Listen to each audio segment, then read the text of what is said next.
The Human Realm.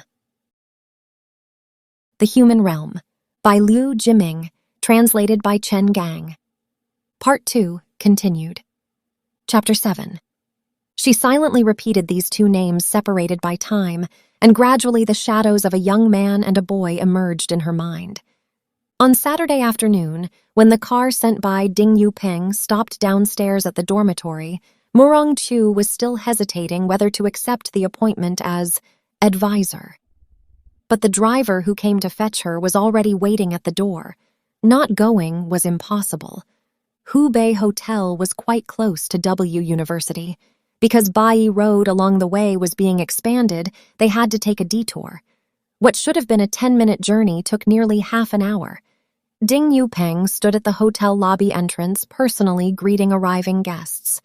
As soon as he saw the car carrying Murong Chu stop, he quickly came forward and courteously opened the car door for her. "Teacher Murong, you're finally here. I was really worried." He accompanied Murong Chu toward the conference room on the 4th floor, saying with a smile all over his face. At the entrance to the conference room, a small square table was set up with an antique-style sign-in book and calligraphy brushes. When Murong Chu picked up the brush, she noticed that among the names in the sign-in book, several were acquaintances, including Vice Governor Han and Professor Wu Xinyu from W University's Economics College. It seemed they were much more enthusiastic than she was, Murong Chu thought to herself. After Ding Yuping escorted Murong Chu to the sign-in area, he went downstairs again to greet other guests. Murong Chu signed her name and turned to enter the conference room when the hostess in a bright red kipao standing behind the small table called out to her, smilingly handing her an exquisite gift box.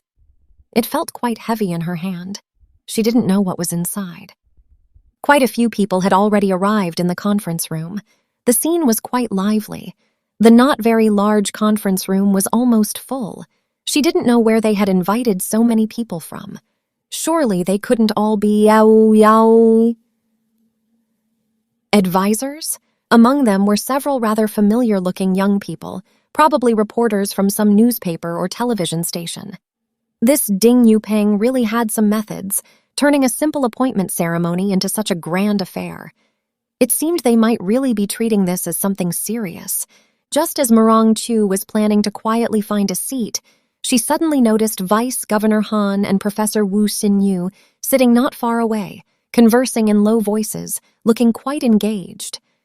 Vice Governor Han's full name was Han Peng. 2 years ago, he had already stepped back from the front line and been reassigned as Vice Director of the People's Congress, though people were still accustomed to calling him Vice Governor Han. Professor Wu was the Vice Dean of W University's Economics College. One could consider them colleagues. They were both members of the Provincial Key Social Science Fund Project Group and frequently met at various conferences. Han Peng had previously been a subordinate of Gu Chaoyang's father and had even attended their wedding ceremony. However, that was many years ago. Since divorcing Gu Chaoyang, she rarely had contact with the Gu family's old friends. A few years ago, when Han Peng was in charge of agriculture for the entire province, he had been invited to attend several academic conferences in social science circles. During meals, they happened to be seated at the same table. Han Peng had quite humbly consulted this former daughter-in-law of the old chief on issues concerning the 3 rural problems. After asking, he patted his forehead and said with a laugh, "Listening to you speak is worth 10 years of reading," looking quite approachable. Murong Chu was hesitating whether to go over and greet Han Peng when Professor Wu Xinyu had already spotted her and called out loudly, "Ha, Murong Chu, when junior sister sees senior brother, you don't even come over to pay respects? Want to hide in a corner and enjoy some peace again?" Wu Xinyu was over 50, with a long, narrow face and small eyes that disappeared when he smiled. His personality was quite easygoing, even somewhat simple and honest. He spoke in a loud, rough voice, plus a very rustic-sounding Mianyang accent. He didn't look like a scholar at all, but rather like a cadre from a worker-peasant background. He usually loved to joke around. He had also graduated from W University and stayed on to teach, a worker-peasant soldier student, so whenever they met, he always called Murong-Chu junior sister. In domestic economic circles, Wu Xinyu was among the earliest scholars researching township enterprises and regional economics. He couldn't be said to have any theoretical innovation, but because he focused on practical topics and even directly participated in local government economic decision-making demonstrations, he could often discover and raise propositions with strong practical relevance.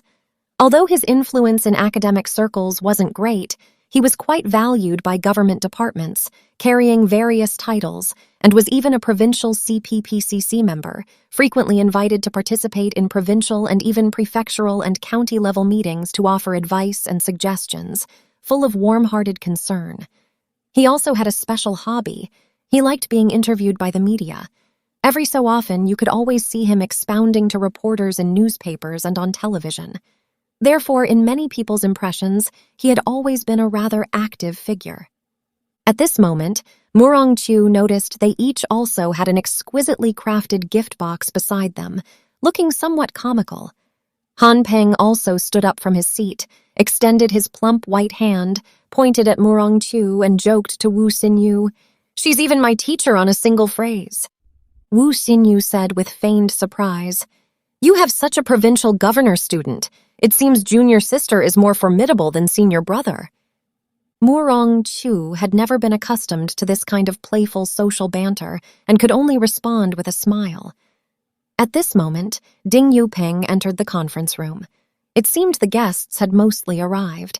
He came over and invited them to the podium. Han Peng smoothed his sparse hair with his finger, half-jokingly saying to Murong-Chu, "Teacher, please." "You go ahead. I'm more comfortable down here." As Murong-Chu spoke, afraid Han Peng would pull her, she quickly sat down in the seat Wu Xinyu had just occupied.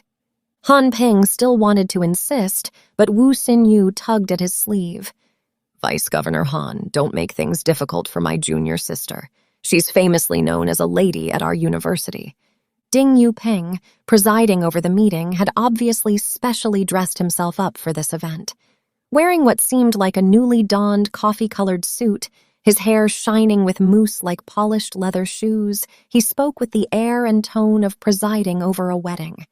His opening remarks were somewhat rambling, from Yanhe County's natural environment, human geography, and historical anecdotes to the economic environment and so on, introducing everything in tedious detail.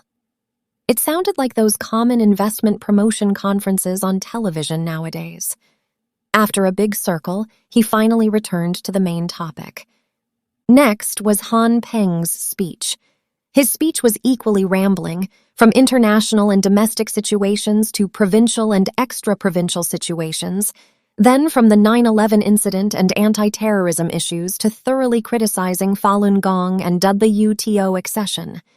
In Murong-Chu's impression, even when he hadn't yet stepped down from the vice-governor position, he hadn't been so comprehensive and commanding. The feeling was not that he had stepped back from the front line, but rather that he had become provincial party secretary. "Comrades, overall the current situation is favorable for us. Some people say China's WTO accession isn't necessarily a good thing. Some people see a few problems in the countryside, like how the peasant burden keeps getting reduced but never goes away. Township enterprises are at the end of their rope, whether the household contract responsibility system needs to continue, WTO accession will intensify existing rural contradictions, and so on. Some have even reported to the central government, painting the situation pitch black, making a big fuss, as if peasants' lives now aren't as good as before reform and opening up. This is thoroughgoing pessimism, a typical case of seeing the trees but not the forest. Where there's struggle, there will be sacrifice. Encountering some setbacks in the process of moving forward isn't a bad thing, but a good thing. What's so surprising about paying a price? We must look at it with the viewpoint of dialectical materialism. After China joins the WTO, we're like a boat sailing against the current. Not advancing means retreating. So I very much support this initiative by Yanhe County, preparing for rainy days, very far-sighted indeed, worthy of promotion throughout all counties in the province. Don't underestimate Yanhe. 2 years ago, the American Duke Company invested in a major project in Yanhe. In just 2 short years, it has achieved good results. Here, I solemnly declare to everyone that I, as advisory committee chairman, will definitely not just hold an empty title, I'll be worthy of the name." When Han Peng said this, he turned his face to look at Ding Yupeng. "I believe this is also the expectation of the comrades in Yanhe County, isn't it?" Yes, Ding Yupeng nodded repeatedly. "Vice Governor Han really speaks to our hearts. I also take this opportunity to report to everyone. The Chufeng Group, invested in by Duke Company, has already begun producing benefits." Murong Chu sat below, listening to Han Peng's impassioned speech, somehow thinking of that incident from a few years ago in D County. Because of tax collection, 4 people were consecutively driven to death. Someone reported it to the central government, and it caused a huge uproar throughout the province. At the time, central leaders personally issued instructions, ordering provincial leaders to form a special investigation team to handle the matter. Murong Chu didn't know the later results very clearly.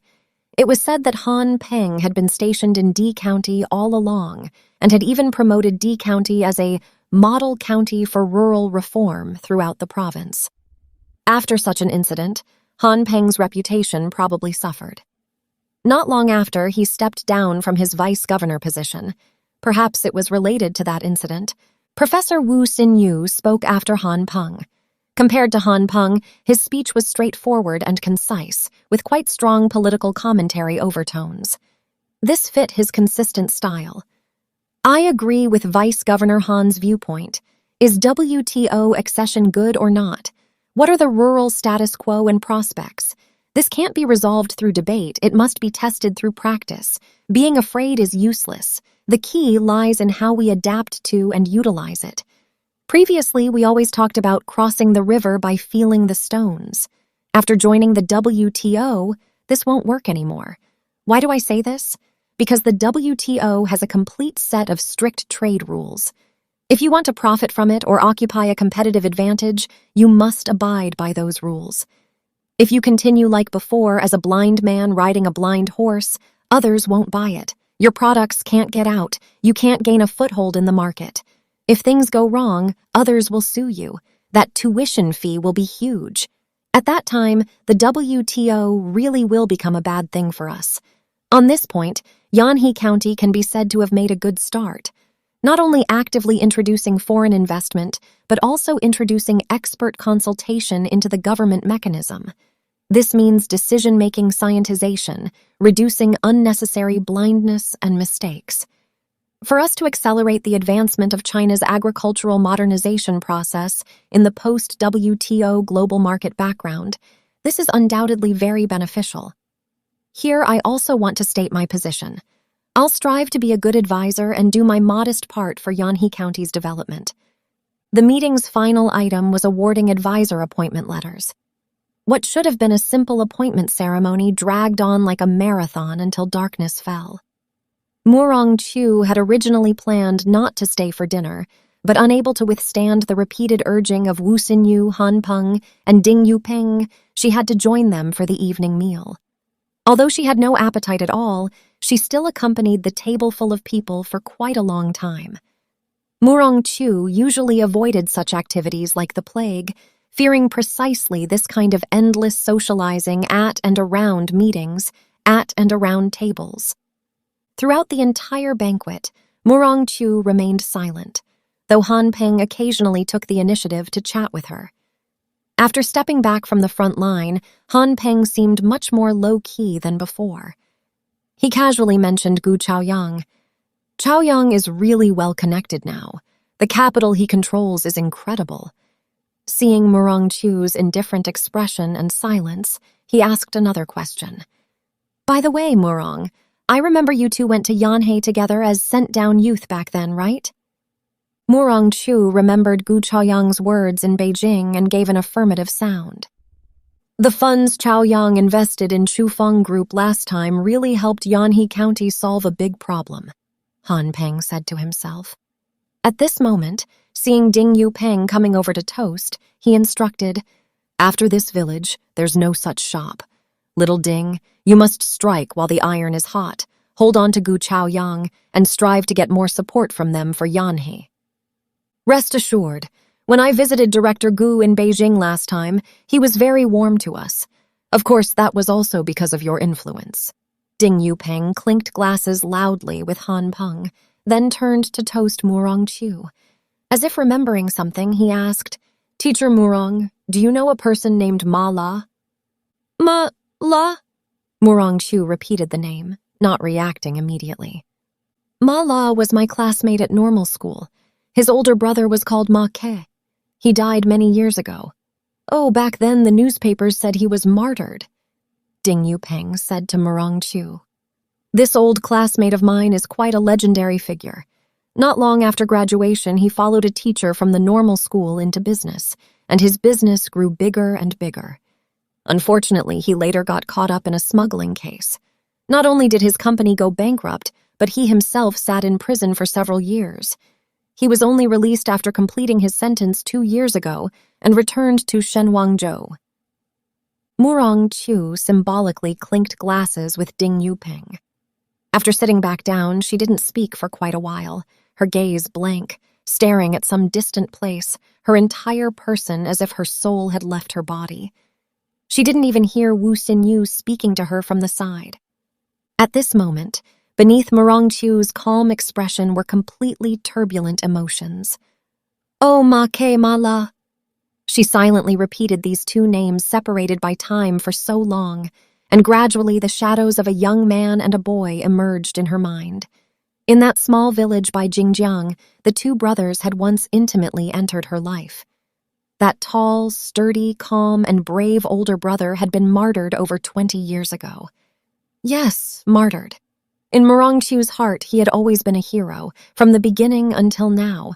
This had never changed, including her love for him. She endured with difficulty until the banquet ended. It was already quite late. Murong Chu walked out of the hotel to the roadside and breathed in some fresh air. Through the withered sycamore leaves, she could vaguely see several sparse, cold stars in the sky. But the image flashing through Murong Chu's mind was a different scene. A pitch-black sky and fields full of crops, and crowds of people on the fields, a breeze blowing, carrying the fragrance of wheat grain filling. Oh, everything was so distant, yet within reach. Chapter 8. In her youth, Auntie had sung Han opera. She had once been the star Huadan in the Hangku People's Garden Theater troupe, with the stage name Little Peach Red. On the weekend, early in the morning, Murong Chu went to Hangku to visit her sick father. Murong Chu hadn't been home for a very long time. Ever since her mother passed away and her father remarried, that home in her heart no longer existed. In the depths of her heart, home was always connected with her mother. Without her mother, home existed in name only. Before retirement, Murong Chu's father had been Deputy Chief Engineer of the Ministry of Transport's Yangtze River Water Conservancy Commission. After graduating from Hohai University's Hydraulic Engineering Department in 1946, he was assigned to the Nationalist Government's Resources Committee and very early participated in a Three Gorges Dam survey project called the Savage Project. On the eve of national liberation, when the nationalist government withdrew from Wuhan, all engineering personnel who had participated in the Savage Project were required to go to Taiwan. Not a single one was to be left behind. Unexpectedly, the Communist Underground Organization got there first and secretly protected this group of technical experts. Among them was Murong Chu's father, Murong Yuntian. The underground organization leader responsible for this special protection operation was named Gu Feng, who had once been an 8th Route Army Regiment commander. After the Liberation War began, Gu Feng followed Liu and Deng's army advancing into central China and remained in Wuhan doing underground work for a period. After New China was established, Murong Yuntian entered the newly formed Yangtze River Water Conservancy Commission, while Gu Feng became an important leader in the new government. The two maintained a close personal friendship, to the point that later they even became in-laws through marriage. Gu Feng's son Gu Chaoyang married Murong Yuntian's daughter Murong Chu. Murong Chu's mother was named Lin Wan, the daughter of a small Hankou merchant. She and Murong Yuntian met at the library. At that time, Lin Wan worked as an administrator at the city library. Every Saturday afternoon, she would see a tall young man with slightly dark complexion who looked quite sturdy coming to read. He would stay at the library for most of the day, and when leaving would borrow several books, all about water conservancy engineering construction. When processing the borrowing procedures, he would always politely say thank you. Lin Wan noticed from his registration that his work unit was the Yangtze River Water Conservancy Commission. From then on, she remembered this tall young man who spoke with a thick Jiangzhou accent. A year later, Murong Yuntian married Lin Wan.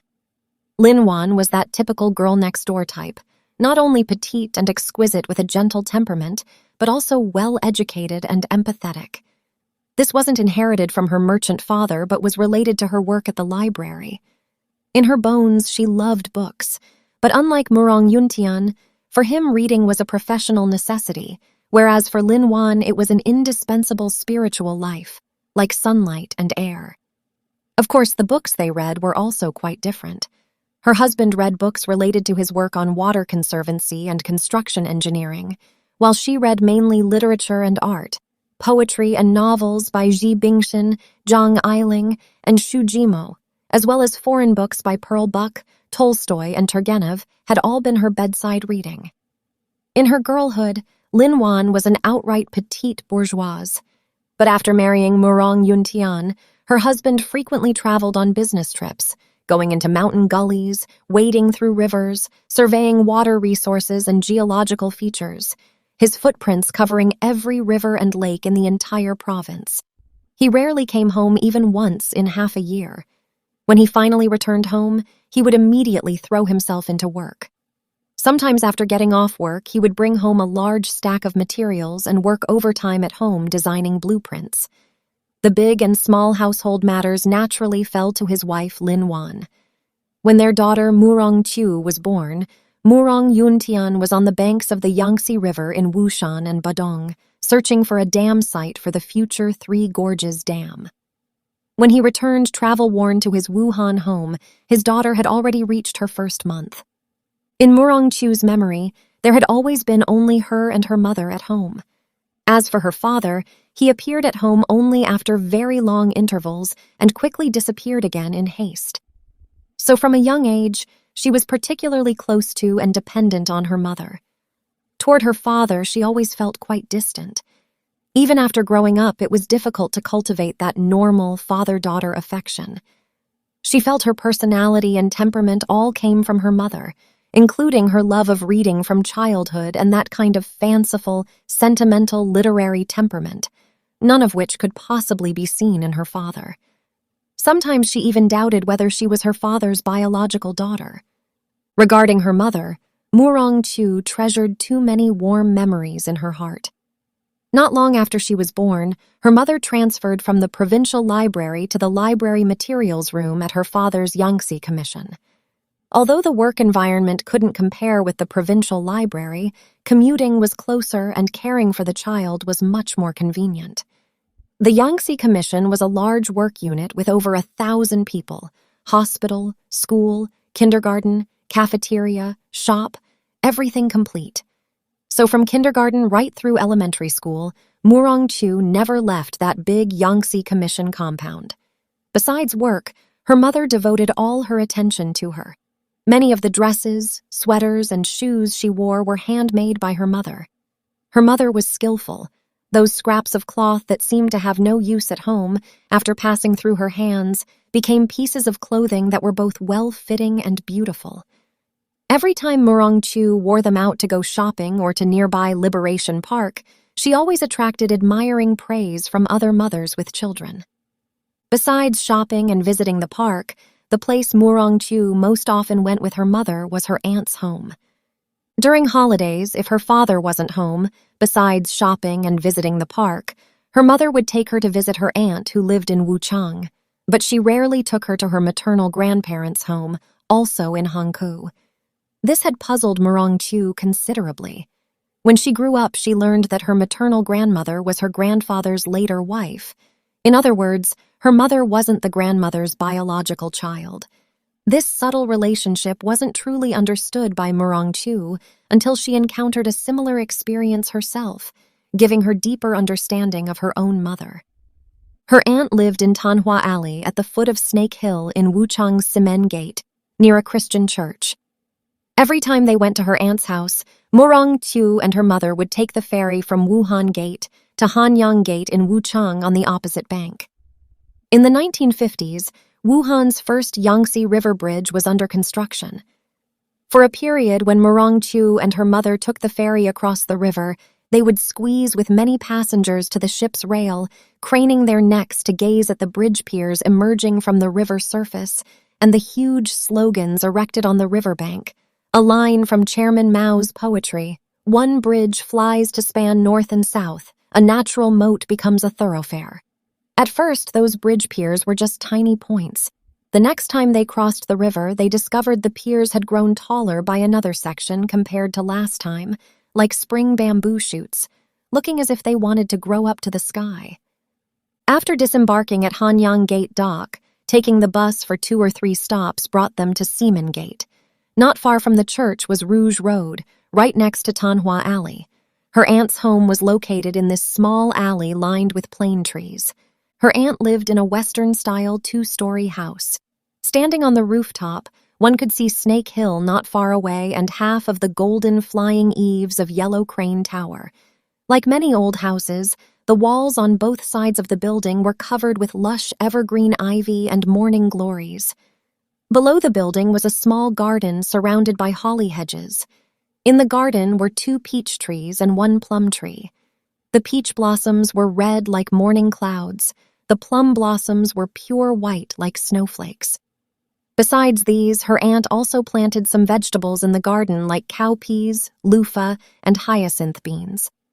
This small patch of land, tended by her aunt, was a riot of flowers attracting bees and butterflies. Young Murong-Chu loved it so much that once she entered the garden, she was reluctant to leave. Such a large building, yet only her aunt and cousin lived there. Her cousin was her aunt's only son, currently attending university in Beijing. So usually only her aunt actually lived in the building. Probably because it was too lonely and solitary, her aunt appeared exceptionally happy at Murong-Chu's and her mother's arrival, each time greeting them mother and daughter with a face full of smiles. Her aunt and mother looked very similar. Curved eyebrows, fair skin, even their tone of voice and expressions were the same. The difference was that her aunt was slightly taller than her mother, and her bearing and gestures had an indescribable charm, but also always made people feel somewhat exaggerated. Later, when Murong-Chu learned her aunt's background from her mother, she understood that this exaggeration was actually stage presence. In her youth, her aunt had sung Han opera. She had once been the star Huadan in the Hangkou People's Garden Theater troupe, with the stage name Little Peach Red. It was said she and the famous Han opera actress Chen Bohua came from the same school. Later, her aunt married a shipyard tycoon as his 3rd concubine, thus ending her theatrical career. The shipyard owner's surname was Liu. He not only owned Wuhan's largest shipbuilding enterprise, but also controlled several cargo and passenger routes on the Yangtze and Han rivers going to Shanghai and Chongqing. At Wuhan's docks, he was that kind of pivotal figure. Like most tycoons and magnates, Boss Liu also liked to pose as a cultured person, listening to Beijing opera and Han opera. He was a regular in the VIP boxes at People's Garden. Little Peach Red's beautiful appearance and outstanding singing deeply attracted Boss Liu. Disregarding his numerous children and grandchildren, he insisted on marrying this Han opera actress in the bloom of youth into his household as his 3rd concubine. After marriage, Boss Liu treated Little Peach Red with considerable favor, but unfortunately the first wife and 2nd concubine both looked down on Little Peach Red with horizontal noses and vertical eyes, minor incidents every 2 days, major ones every 3 days. The originally harmonious and peaceful large household was stirred into chaos. Helplessly, Boss Liu quietly acquired a 2-story Western-style house in Wuchang's Simen Gate and had the aggrieved Little Peach Red move in. At that time, she was already 6 months pregnant. Soon, little Peach Red gave birth to a big, fat son. Boss Liu, already past 50, was naturally so happy he couldn't close his mouth. He named his son Liu Yongjia.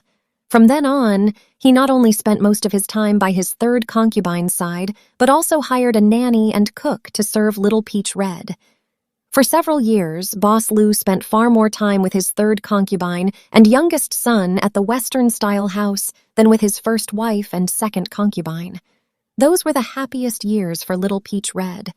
Unfortunately, good times didn't last. The gunfire of the Liberation War approached Wuhan. Boss Liu sold off all his sellable properties in one fell swoop, carrying gold and silver valuables, following nationalist military and political officials, boarded a military plane at Wuhan's Wangjiadun airport and hastily fled to Taiwan, leaving behind the mother and son in the Simon Gate Western-style house. Little Peach Red was thus somehow forgotten by Boss Liu like a qipao, beginning a life of mutual dependence with her son. Murong Chu felt her aunt's experience was like a classic Hollywood movie story. She even thought of the film A Spring River Flows East, directed by Jung Junli. In the film, the beautiful but unfortunate female protagonist played by Guan Yunju was clearly an embodiment of her aunt. Of course, her aunt was luckier than Guan Yunju herself. She had a handsome and intelligent son. When she was young, Murong Chu had heard her mother say more than once that cousin Yongjia was her aunt's entire spiritual sustenance. If it weren't for your cousin Yongjia, your aunt couldn't have survived until now. When her mother said this, her expression was somewhat sad. At that time, Murong Chu couldn't truly understand the real meaning in her mother's words. For her, the Western-style house where her aunt lived was like a beautiful dreamland, where everything was full of poetic charm with a touch of mystery. In her aunt's bedroom hung a photograph, a picture of her aunt and a man together. In the photo, her aunt wore a light green Sioux-embroidered qipao, looking so beautiful and graceful. Beside her, the older man wore a suit and tie, a top hat on his head, a civilized walking stick in hand, and a thick cigar in his mouth. Murong Chu privately and curiously asked her mother who that was. Her mother said, "He's your cousin Yongjia's daddy." When her aunt and mother met, the sisters always had endless things to say, leaving her alone and so lonely. She could only go catch bees in the garden for fun. Unexpectedly, she got stung on her finger by a bee and cried loudly from the pain. Her aunt guiltily applied floral water to her finger while coaxing her. "Summer vacation is coming soon. When your cousin Yongjia comes back, he'll play with you." From then on, Murong Chu began looking forward to cousin Yongjia coming back soon. She still hadn't met her cousin yet. That summer vacation, cousin Yongjia came back from Beijing. Cousin Yongjia, who was in his junior year at university, was more than 10 years older than Murong Chu. This made her feel both shy and somewhat fearful when she first met her cousin. Just as her mother had praised to her more than once, her cousin was elegant and talented like she had seen in photographs, with a dashing air all over, speaking fluent Beijing dialect, recounting Beijing's famous scenic spots like Tiananmen, the Forbidden City, the Summer Palace, and the Old Summer Palace with ease. Cousin Yongjia also brought a flying horse brand harmonica as a gift for her and taught her hand by hand how to play it, until she could fluently play a complete katyusha from beginning to end. Besides playing with her, cousin Yongjia spent most of his time reading books under the grape arbor in the garden. Whenever this happened, her mother and aunt would instruct Murong Chu to play by herself and not disturb her cousin's reading, making her feel that reading was such a sacred and inviolable thing. At that time, Murong Chu had just started elementary school and was full of curiosity about words and books. Taking advantage of her cousin going to the bathroom, she slipped into the garden to peek at the title of the book her cousin was reading, then quietly asked her mother what kind of book was the red and the black. But her mother glanced at her aunt beside her and said reproachfully, "You barely know any characters. What's the rush? When you go to university like your cousin, naturally you'll know." As she grew older, the number of times Murong Chu visited her aunt's home gradually decreased. Her aunt's life, like that ivy-covered Western-style house, was the same year after year with almost no visible changes. Every time her mother talked about her aunt's family, the topic always centered on cousin Yongjia. After graduating from university, her cousin was initially assigned to work in Beijing and even took her aunt there for a visit, touring the Forbidden City, Tiananmen, Badaling, and the Summer Palace thoroughly. But after less than 2 years, somehow cousin Yongjia was transferred back to Wuhan. According to her mother, cousin Yongjia was demoted because he had made a mistake. As for what mistake, her mother didn't say.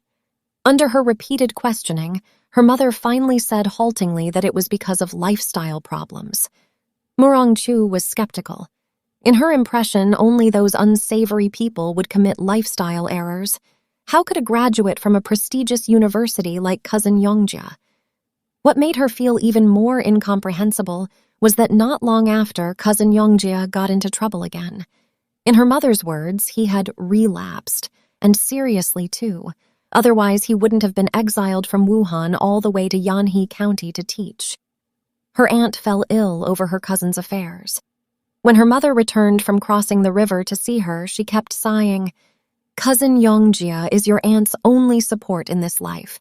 If he doesn't live up to expectations like this, how can your aunt bear it?" After that, for many years, her mother rarely mentioned cousin Yongjia in front of Murongchu. Not long after the Cultural Revolution began, middle school graduate Murongchu answered Chairman Mao's call for educated youth to go up to the mountains and down to the countryside, and went to the countryside as a sent-down youth. Coincidentally, the place she went was precisely Yanhe County, where cousin Yongjia had been exiled to. Her mother instructed her to definitely find time to visit her cousin. "Your aunt has always wanted to visit Jiming in Yanhe, but her health is getting weaker and weaker. You might as well go see him on your aunt's behalf." Later, Murongchu had once gone to Yanhe County Normal School looking for her cousin who was teaching there. But when she finally found Yanhe Normal School on the edge of the county seat, cousin Yongjia had taken leave to return to Wuhan, leaving her disappointed. The next time and last time Murongchu saw cousin Yongjia was already in the late 1980s. By then, she had already graduated from W University and stayed on to teach. Suddenly hearing the news of her aunt's death, she quickly rushed home from school and crossed the river with her mother to pay respects to her aunt. It was still that Western-style house. The evergreen ivy all around was still so verdant. The 2 peach trees and plum tree in the garden still had swaying branches and leaves. Only those grape arbors her aunt had erected with her own hands were gone, and the courtyard was overgrown with weeds, somewhat desolate. Cousin Yongjia had rushed back from the south to mourn his mother. Murongchu had heard her mother say that her cousin had changed careers to do business, from Yanhe to Wuhan, then to the south, with his business growing bigger and bigger. This made cousin Yongjia increasingly legendary in her mind. Perhaps due to grief over his mother's death, cousin Yongjia appeared wooden and taciturn. They didn't exchange many words. Murongchu noticed that although cousin Yongjia's temples were already graying, he still had an extraordinary bearing, even more like that old man wearing a top hat in the photograph in her aunt's upstairs room. She suddenly remembered something her mother had once said. "Your cousin Yongjia ultimately walked his daddy's path and walked even further. This is all your aunt's fate." Unexpectedly, less than 5 years after her aunt passed away, cousin Yongjia also died of illness, dying when his business was at its zenith. Regarding her cousin's cause of illness, her mother remained tight-lipped with Murongchu. Before cousin Yongjia passed away, he had never married. This always left Murongchu somewhat puzzled. As for exactly what business cousin Yongjia did, her mother didn't say, and Murongchu had no way of knowing. Deep in her heart, she could never connect that scholarly, distinguished-looking university student with a businessman. If Gu Chaoyang hadn't told her they had partnered on a big deal together, Murongchu really wouldn't have believed cousin Yongjia was a businessman. At that time, the relationship between Murongchu and Gu Chaoyang hadn't yet ruptured. Every so often, she would make a trip to Beijing. This magpie bridge meeting-like life continued for several years. The relationship between husband and wife also became increasingly tense. Every meeting was filled with bickering, but each time after quarreling, a few days later they would reconcile, and it was always Murong-chu who took the initiative to make peace. This wasn't because she was naturally weak, but mainly because the child was young. Lulu was only 3 years old, just starting kindergarten. She didn't want her daughter to grow up in a broken family from an early age. That time, Murong-chu went to Peking University to attend an academic conference. Before the meeting ended, she slipped out of the venue and went to Gu Chaoyang's residence. At that time, Gu Chaoyang still lived in an apartment near Zizhu Courtyard, company-rented housing, 2 full floors, with office and living quarters together. Regarding exactly what business Gu Chaoyang's company did, how much capital it had, how many employees, and so on, Murong-chu had never been clear. Gu Chaoyang rarely talked about company matters at home. Even when he brought it up, he had a secretive air about it. However, Gu Chaoyang was someone with very strong vanity.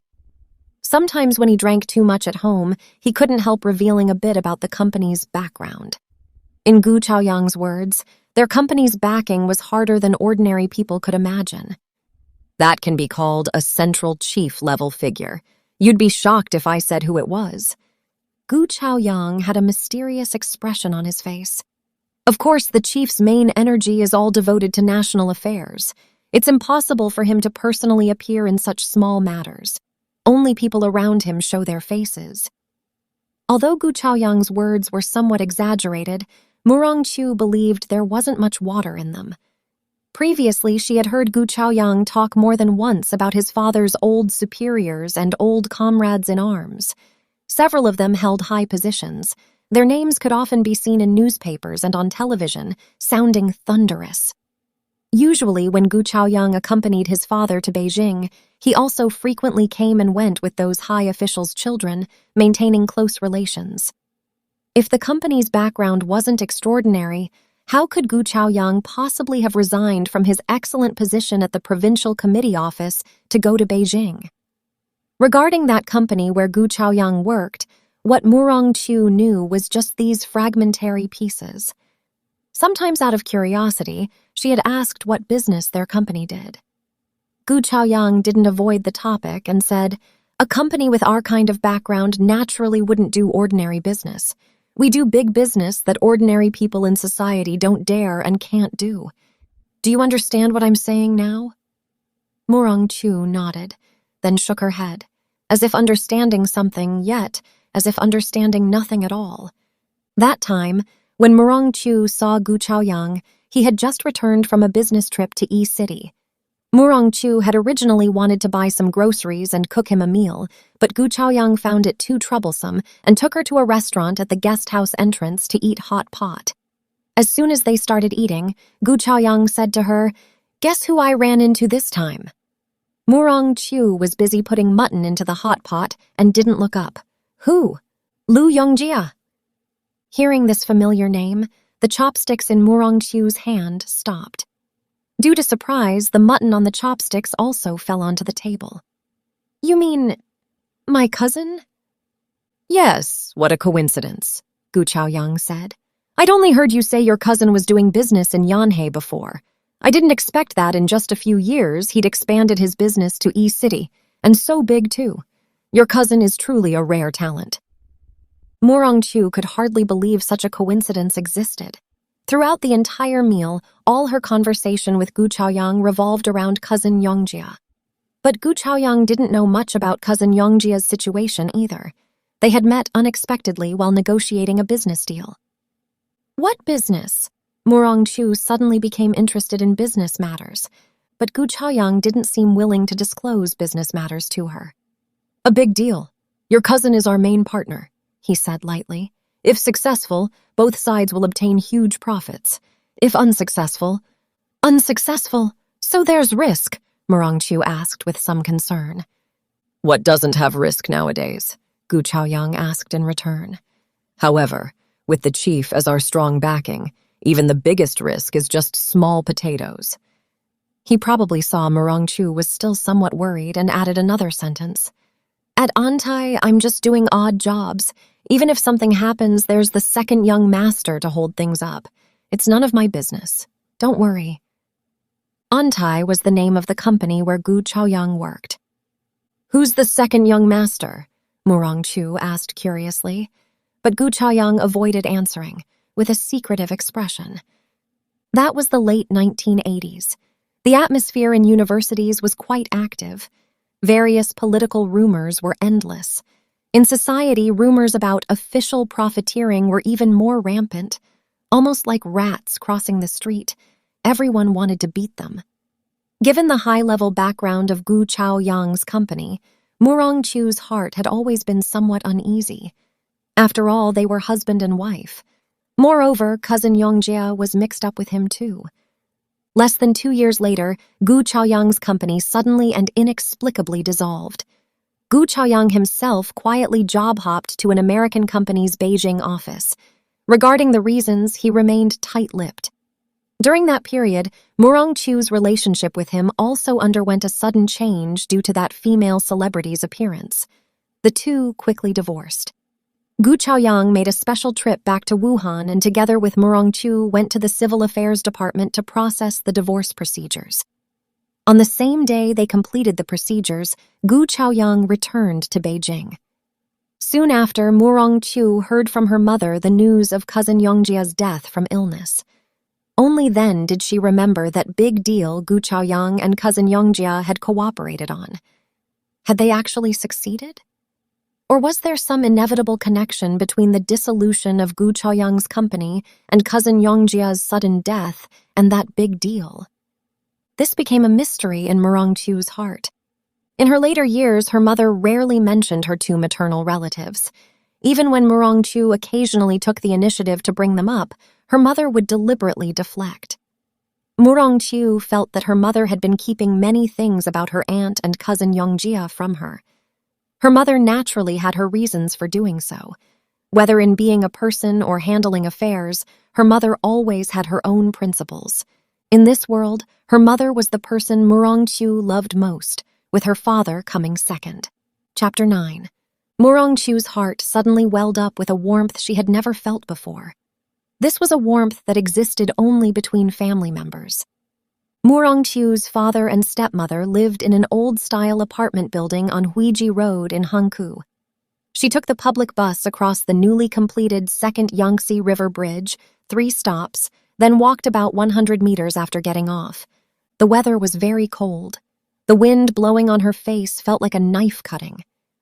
Murongchu wore a scarf, but her face was still frozen bright red, and her gloved hands were nearly frozen stiff, somewhat uncooperative when knocking on the door.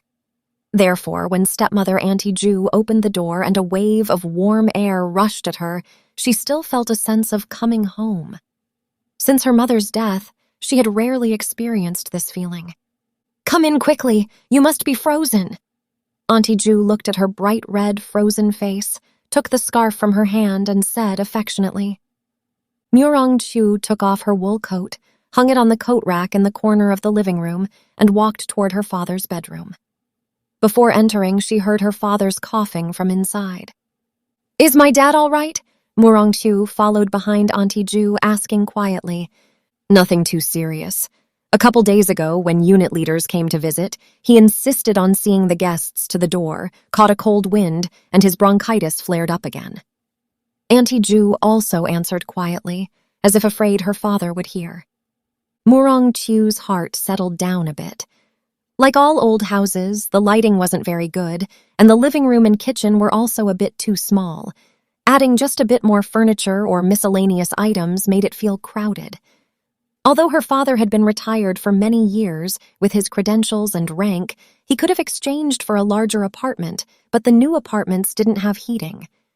Most housing in Wuhan had no heating. This old-style apartment built in the 1950s had heating installed as an exception, reportedly because the Yangtze Commission director at that time was a northerner. Her father had long engaged in field geological survey work and suffered from severe rheumatism. But after moving into this apartment with heating, His rheumatism miraculously improved. When her mother was alive, the home was always organized and orderly, without any sense of clutter. Now, stepmother Auntie Ju likewise kept the home very tidy, every piece of furniture polished spotlessly clean, reflecting like a mirror. Before retirement, Auntie Ju had been head nurse at the Yangtze Commission Hospital, over 10 years younger than her father. Her meticulousness in daily life was imaginable. Murongchu had thought that the reason her father married Auntie Ju less than a year after her mother's death was probably precisely because she knew how to care for people. At her father's age, he really couldn't do without someone to look after him. Murongchu thought, forget about not living together with her father.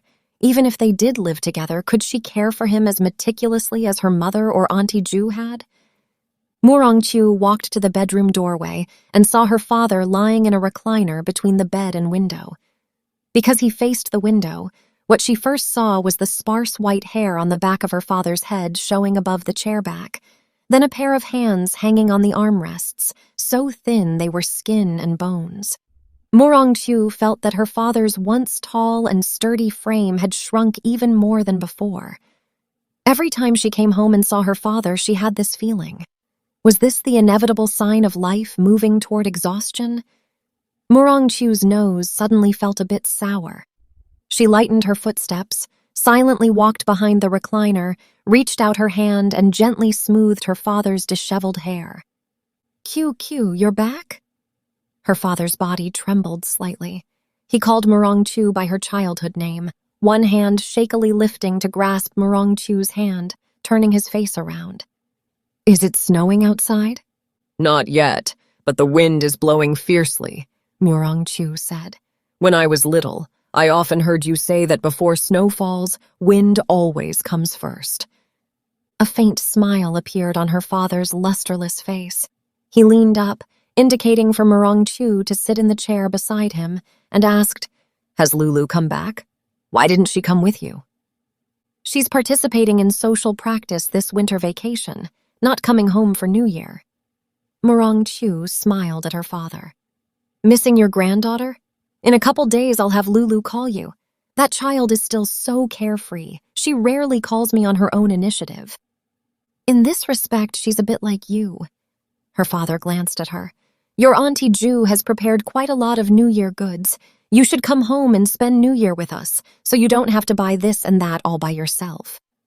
Murongchu didn't respond. Her father and Auntie Ju said similar things every year, but she still rarely came to spend New Year with them, unless Lulu clamored to eat Grandma's fried lotus root sandwiches. Only then would she occasionally come to spend New Year with her father. Auntie Ju's fried lotus root sandwiches were indeed quite good. Each time Lulu could eat more than 10 and would take a plastic bag full home afterward. To be fair, Auntie Ju not only cooked well but also treated people warmly and thoughtfully. As a stepmother, she was beyond reproach. But Murongchu had always held a grudge about her father marrying Auntie Ju so hastily. Without untying this knot in her heart, she naturally couldn't grow close emotionally. At this moment, seeing that her father had aged so much after not seeing him for a while, she felt a hidden trace of guilt in her heart. Auntie Ju came in carrying a bowl of white fungus soup. Murongchu wanted to take the bowl, but Auntie Ju waved her hand. "His hands shake, I have to feed him." Having said this, she set the soup bowl on the table by the window, turned and took a bib from the coat rack in the corner of the wall, skillfully tied it on her father, then picked up the soup bowl, sat on a stool opposite her father, scooped a spoonful of the thick white fungus soup, first tested the temperature on her own lips, then slowly brought it to her father's mouth. Her father at this time had completely become like an old child, docilely letting Auntie Ju take charge, sipping the white fungus soup in small mouthfuls.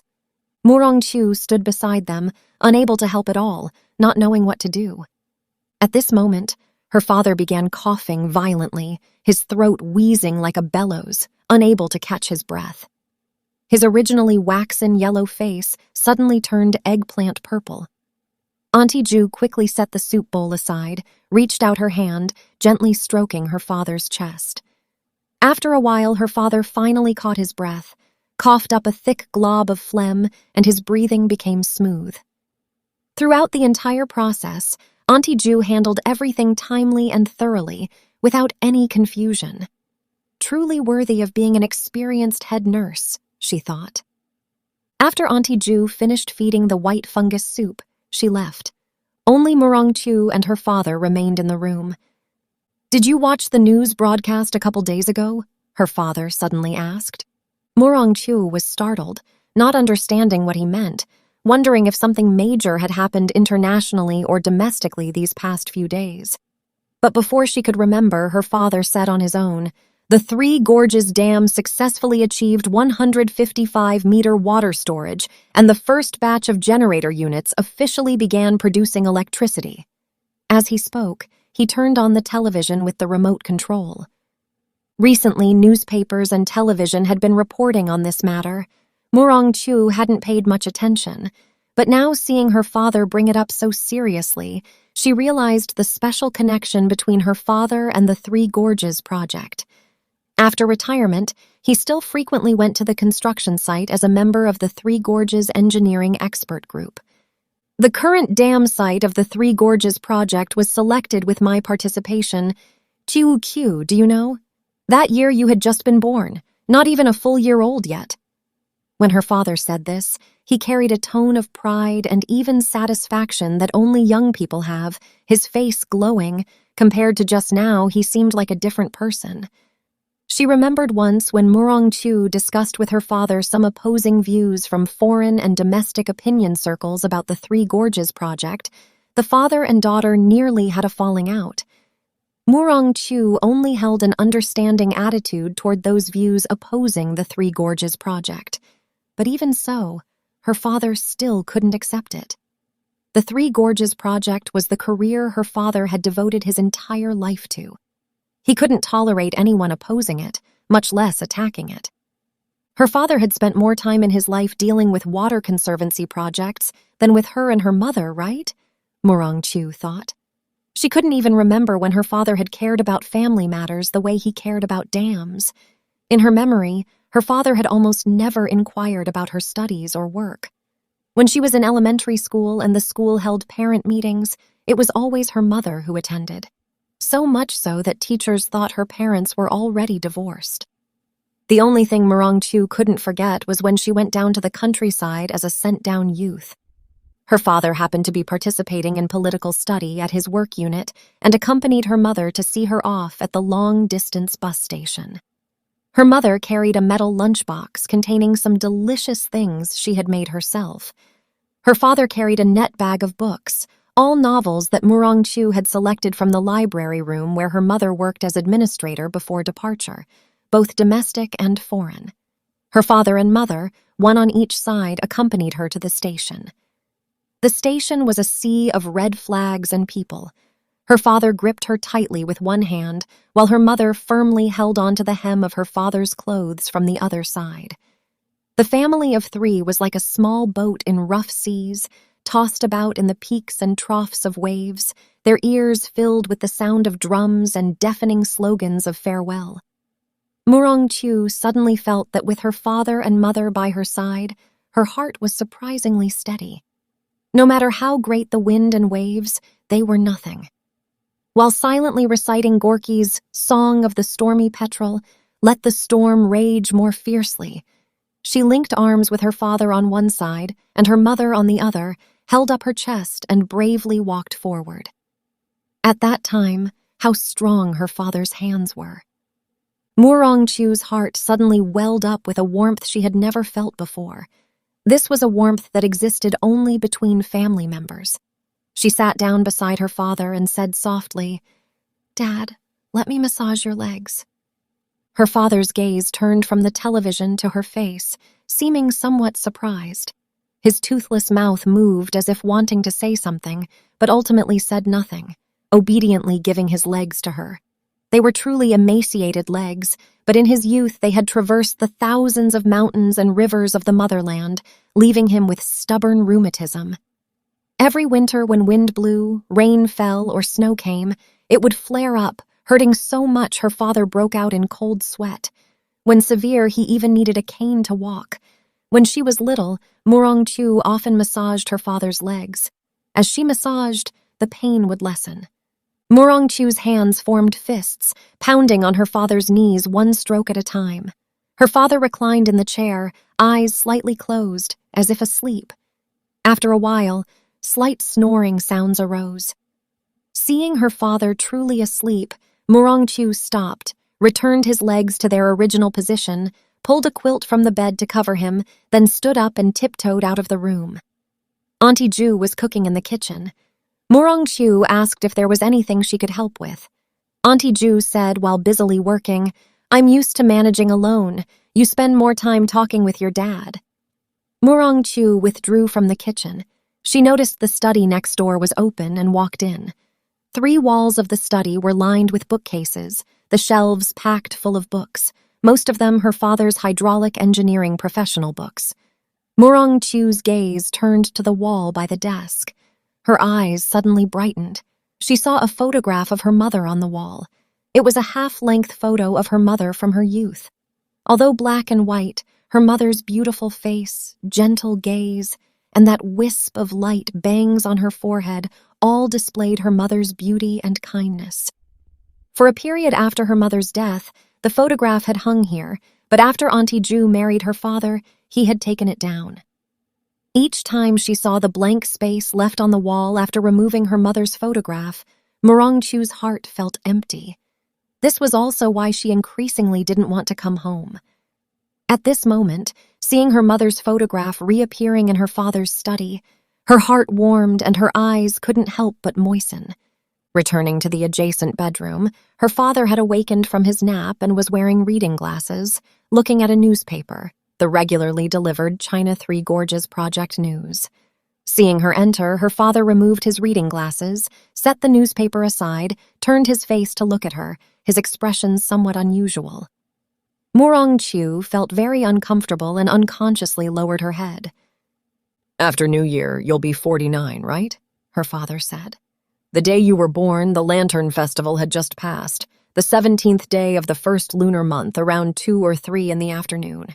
Your mother told me this. When you were born, I was surveying the dam site at Sanduping." Probably because of phlegm in his throat, like an old record playing music, her father's voice made a hissing sound when he spoke. Murong-chu's heart couldn't help but skip. Her father was over 80 and usually couldn't even remember what he had just said, yet he remembered her birthday so clearly. She was somewhat puzzled. Why was her father telling her these things? "Your personal situation. How is it?"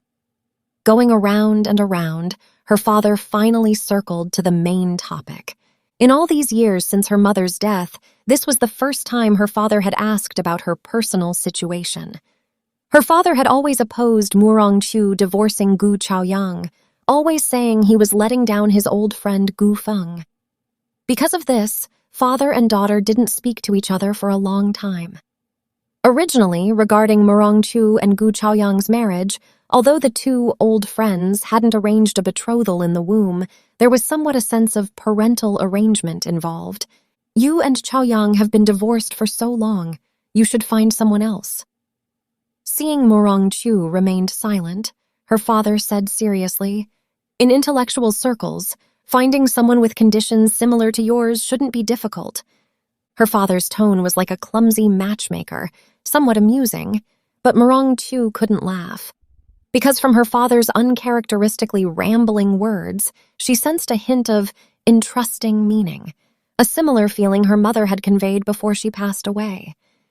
When Murong-chu returned to W University from Hankou, it was already past 4 p.m. With the approaching spring festival, the campus was even more spacious and empty, with hardly any students visible. On the large athletic field in front of the administration building, a few boys who had stayed on campus were playing soccer. But because there were so few of them, lacking the usual boisterous energy, they played rather glumly. There wasn't even anyone watching on the sidelines, which only accentuated the campus's desolation and coldness. The campus shuttle bus had also stopped running. From the administration building to Maple Garden was nearly 2 kilometers. Murong-chu could only walk. Actually, even if the shuttle was running, she rarely squeezed on with the students. Walking on that secluded path, Murong-Chu's mind was still filled with the image of her father lying in the recliner. Therefore, when that pedestrian came toward her, she didn't notice at all. Probably because of the uphill slope, the person's body leaned slightly forward, his steps somewhat slow. As he walked, he stopped, turned back toward the direction of Maple Garden and gazed with a thoughtful expression. His hair was somewhat disheveled. The wind blowing from the mountain forest carried a bone-chilling coldness. As if afraid of the cold, he shrank his neck into his collar. He wore a faded old army coat. Such attire wasn't uncommon among university students, though he looked about 40-something, which from both age and bearing didn't seem like an undergraduate or graduate student. This was a stranger, a visitor. When passing by Murong-Chu, the pedestrian's gaze fell on her and remained there for quite a while before moving away. This gaze that lingered too long made Murong-Chu subconsciously slow her steps and casually glance at the other person. Due to the approaching evening and dim light, she didn't see the other person's face clearly. The two passed each other. When Murong-Chu reached the entrance to the Maple Garden Professor's building, the white spherical street lamps on the green fence of the residential area had already lit up. A young security guard with a clean-cut face popped his head out from the window and called to her, "Teacher Murong, someone was just looking for you." Murong-Chu stopped. "He waited for you for quite a while, just left a moment ago." The security guard handed Murong-Chu a package. "He left this for you." "Who was looking for me?" Murong-Chu muttered to herself, took the package but didn't immediately open it. Back home, she casually tossed it on the living room sofa. Because she had eaten lunch relatively late at her father's, Murong-Chu wasn't hungry now. Her dinners were usually quite simple, sometimes just 2 apples. After turning 40, her weight had increased rapidly. Although she hadn't forcibly dieted, she still had to start controlling her daily food intake and dietary structure. Murong-Chu went into the bedroom to take off her wool coat, changed into casual home clothes, returned to the living room, brewed a cup of cappuccino she had brought back from Italy 2 years ago when visiting, took a light sip. The fatigue from riding the bus during the day seemed to disappear all at once with the delicious coffee. Murong-Chu leaned her head against the soft sofa and contentedly closed her eyes. When she opened them again, she remembered the package. Opening it, she found a novel with a badly worn cover, The Song of Youth, Writers' Publishing House, 1959 edition.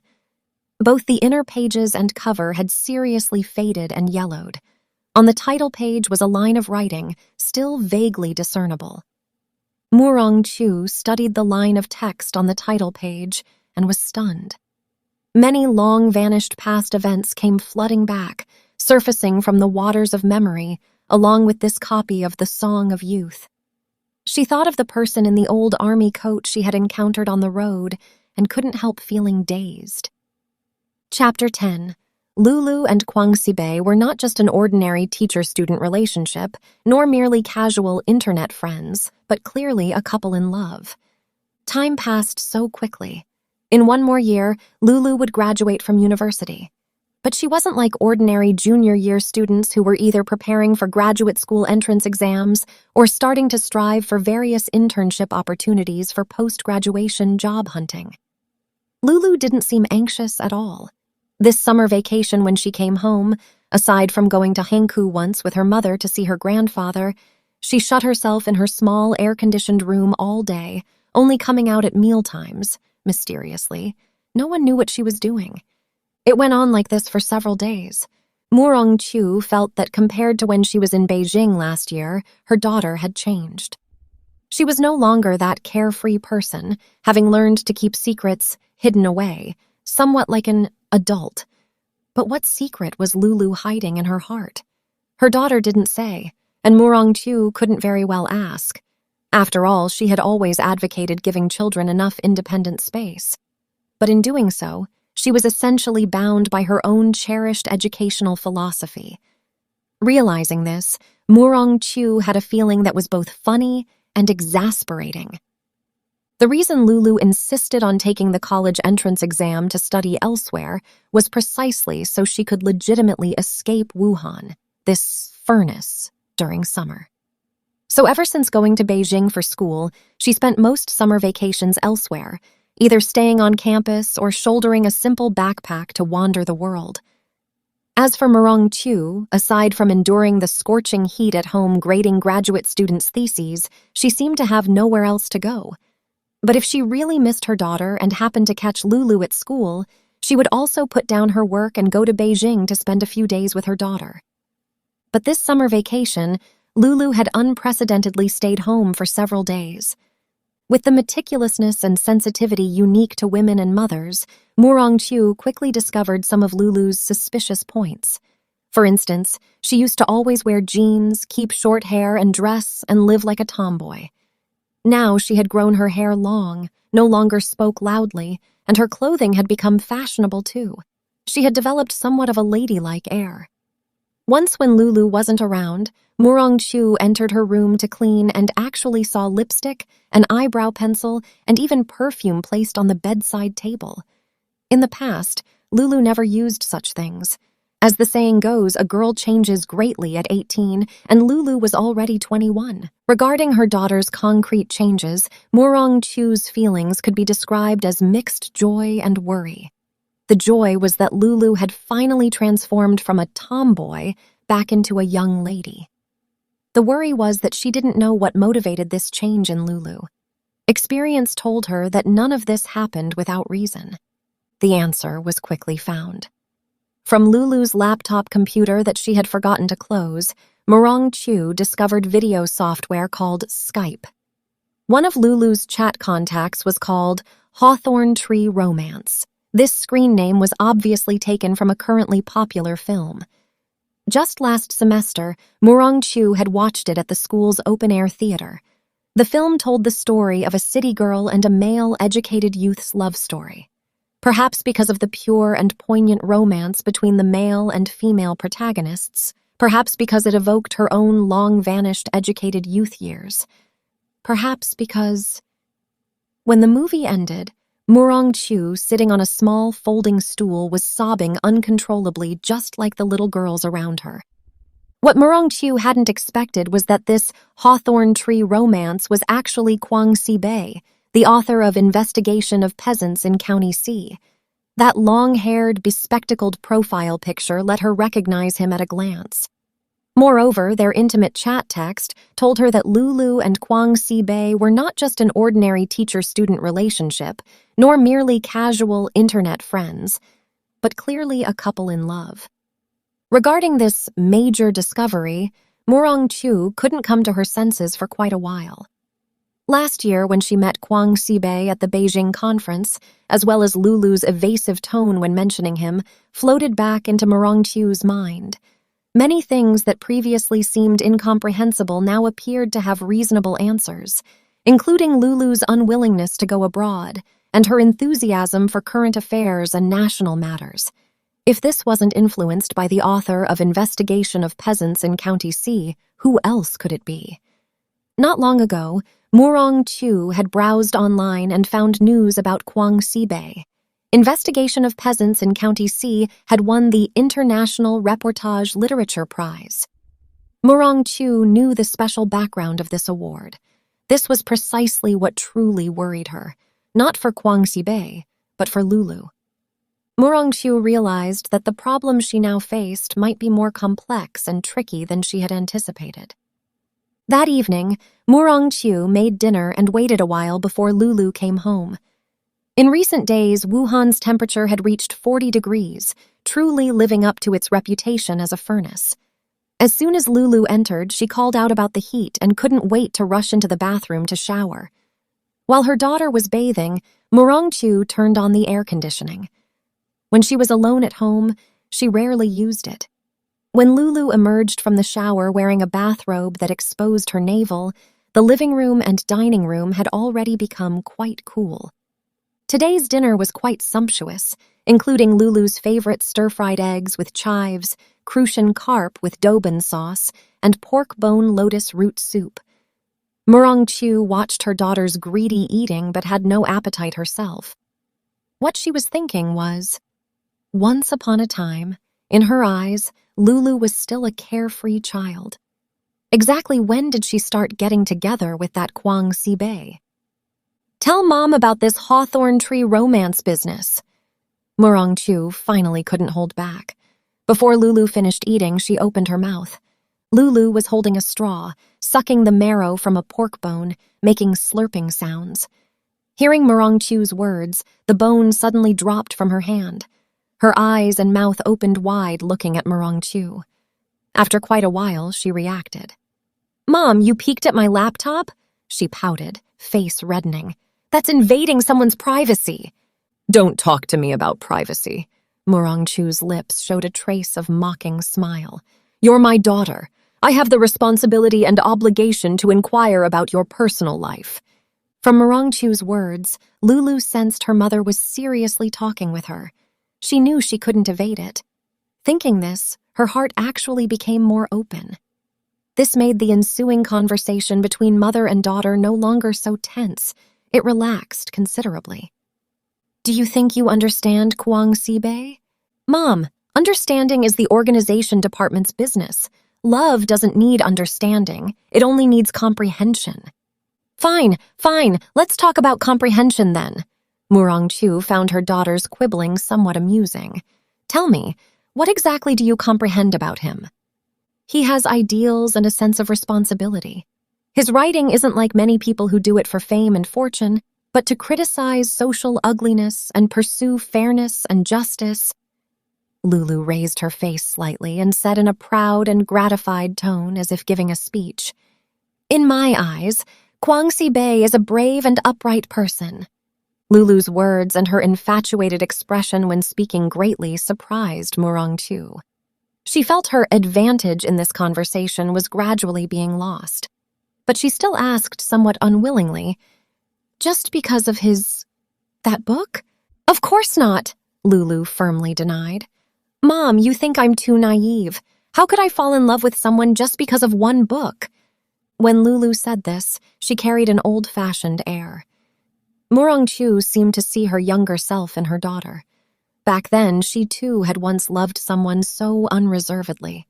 Love doesn't need rationality. For a moment, she couldn't find appropriate reasons to oppose her daughter's relationship with Kwang Sibei. Moreover, how could a person oppose herself? "Kwang Sibei, he's more than 10 years older than you?" "Mom, you're a professor and you're this conservative?" Lulu spoke with conviction. "Being 10 years older is a problem? Lu Xun was over 20 years older than Xu Guangping." Murong Chu was left speechless and had to change the question. "How far has your relationship progressed?" Her tone wasn't at all as aggressive as before. It sounded rather weak and powerless. "Kwang Sibei has now founded an independent news website specifically to expose corruption and social injustice. After I graduate, I'm going to run the website with him." Murong Chu suddenly understood why Lulu wasn't at all anxious about post-graduation plans. The two had already planned it out. After a long silence, she asked, "Your relationship with Kwang Sibei, does your dad know?" "My dad knows. I told him on the phone." Lulu hesitated before saying, "He said when he has time he wants to take me and Kwang Sibei out to dinner." So even Gu Chaoyang knew about Lulu and Kwang Sibei before me, Murong Chu thought. Only I, the mother, was still kept in the dark. A proverb popped into her mind. When a daughter grows up, she's beyond her mother's control. She suddenly felt somewhat sentimental. "If I hadn't asked, you would have kept hiding it from me, right?" Lulu discovered that when her mother asked this question, tears glimmered in her eyes.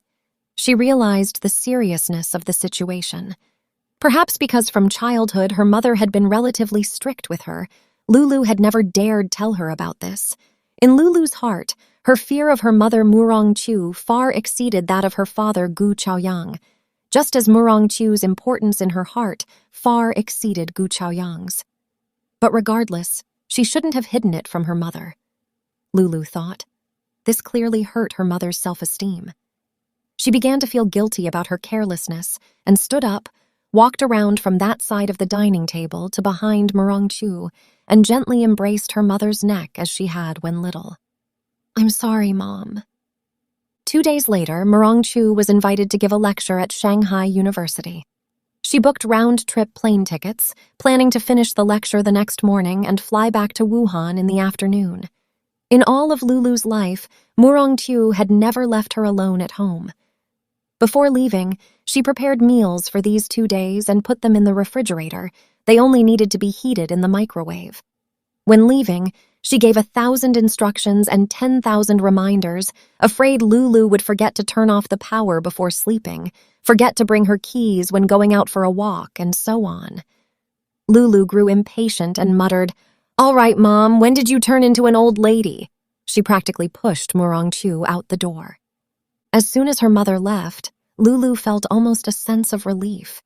During her time home, she felt her mother's constraints on her almost every moment. She even felt her every move was under her mother's supervision. She really couldn't stand it. She was about to graduate from university, yet her mother still treated her like a child as before. If previously she felt her mother's love, now she felt uncomfortable all over.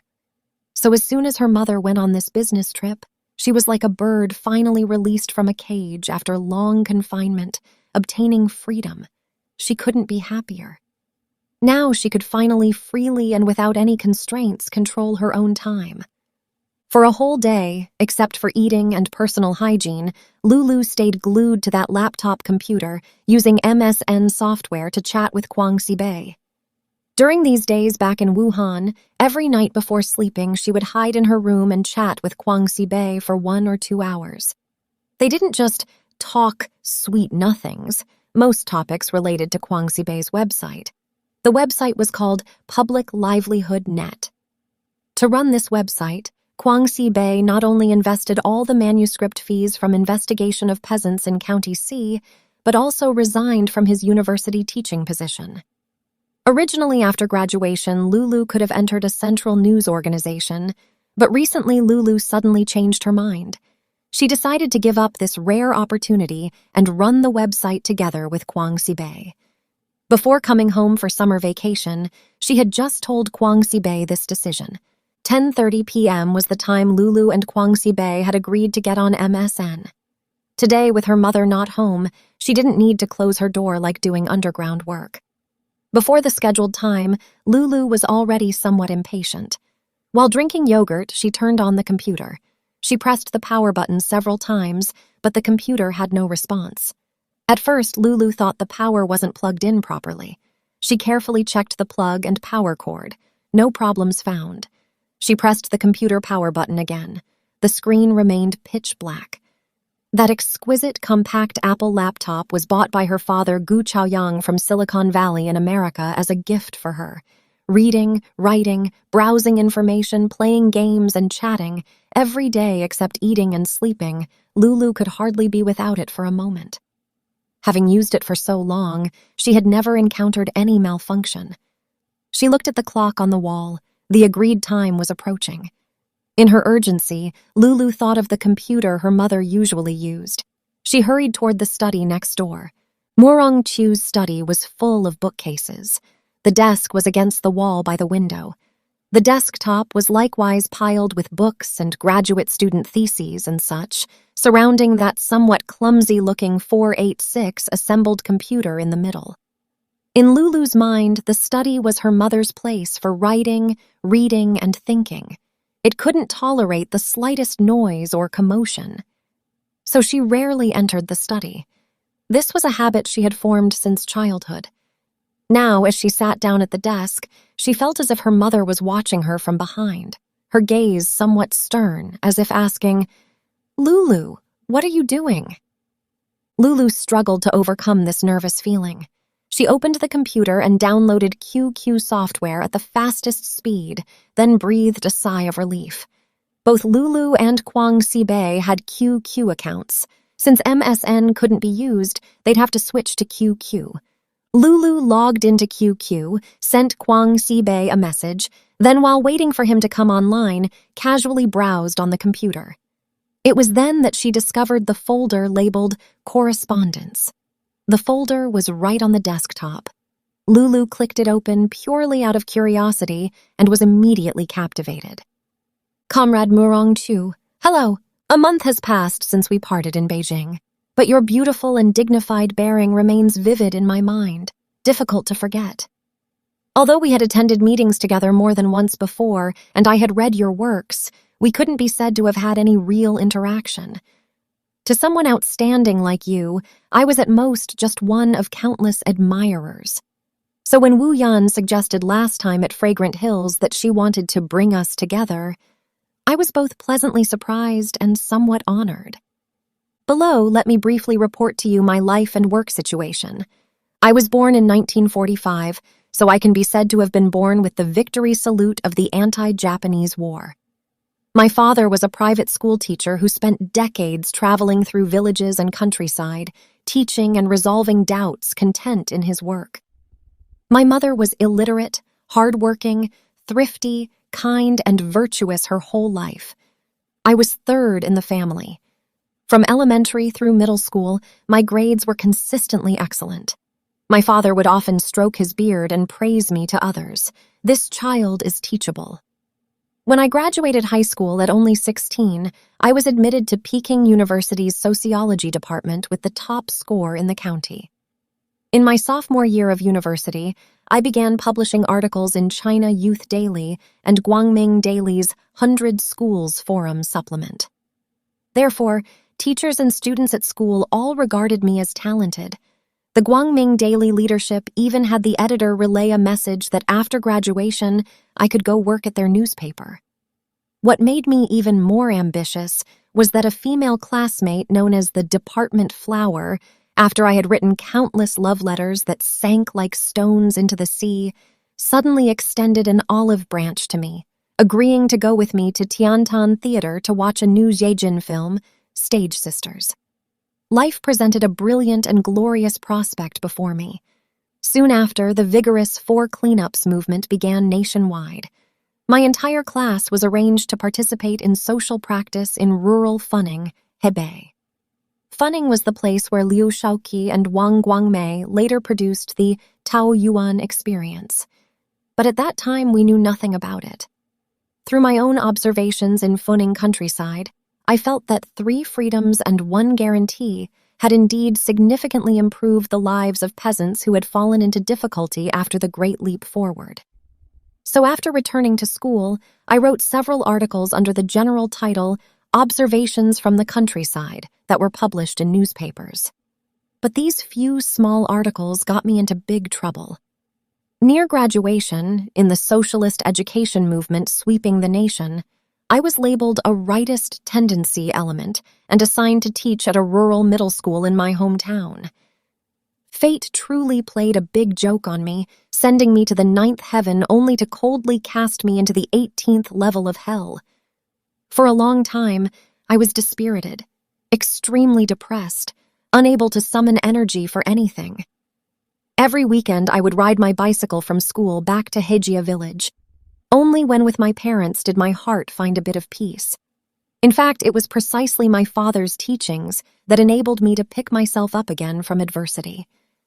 After townships generally established primary and secondary schools, rural private schools had disappeared. My father's career as a private school teacher had long since ended.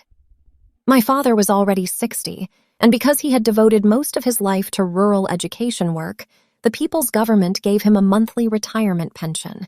This money was enough for him and my mother to enjoy their later years comfortably. Regarding my demotion, although my father was somewhat surprised, he didn't think it was such a terrible thing. On the contrary, he felt that my being able to contribute to my hometown's educational cause fulfilled his unfinished wishes. In my father's words, serving one's native place, what's not to enjoy? My father's optimistic, almost naive attitude toward life infected me, gradually calming my originally gloomy and depressed emotions. From that time on, I taught at that middle school in my hometown for more than 10 years. In my spare time from teaching, I buried myself in reading books I had loved in university: Liang Shuming's Rural Reconstruction Theory, Yan Yangchu's The Meaning of Popular Education and the Mission of the Rural Movement, as well as Fei Xiaotong's Rural China. Every weekend and holiday, I used the opportunity of going home to accompany my parents to maintain close contact with the villagers of Heijia village. I knew intimately the major and minor affairs of every household in the village and every bit of change in the whole village. I married in 1966, a typical parental arrangement. My wife was the daughter of one of my father's former private school students, named Jiao Xiaomei. As her name suggested, she was not only petite but also gentle and docile in character, and of course possessed the diligence and virtue of rural women. Precisely because of this, although she wasn't the type of woman I idealized, she became my emotional sustenance during my long rural life. My parents passed away in 1976 and 1977 respectively. It happened that in this year, the college entrance examination system was restored. By chance, I saw news that Peking University was recruiting students for a graduate program in sociology. The mentor was none other than Fei Xiaotong, the sociology master I revered. I applied without hesitation and was successfully admitted. That graduate class in the sociology field was called Huangpu First Class.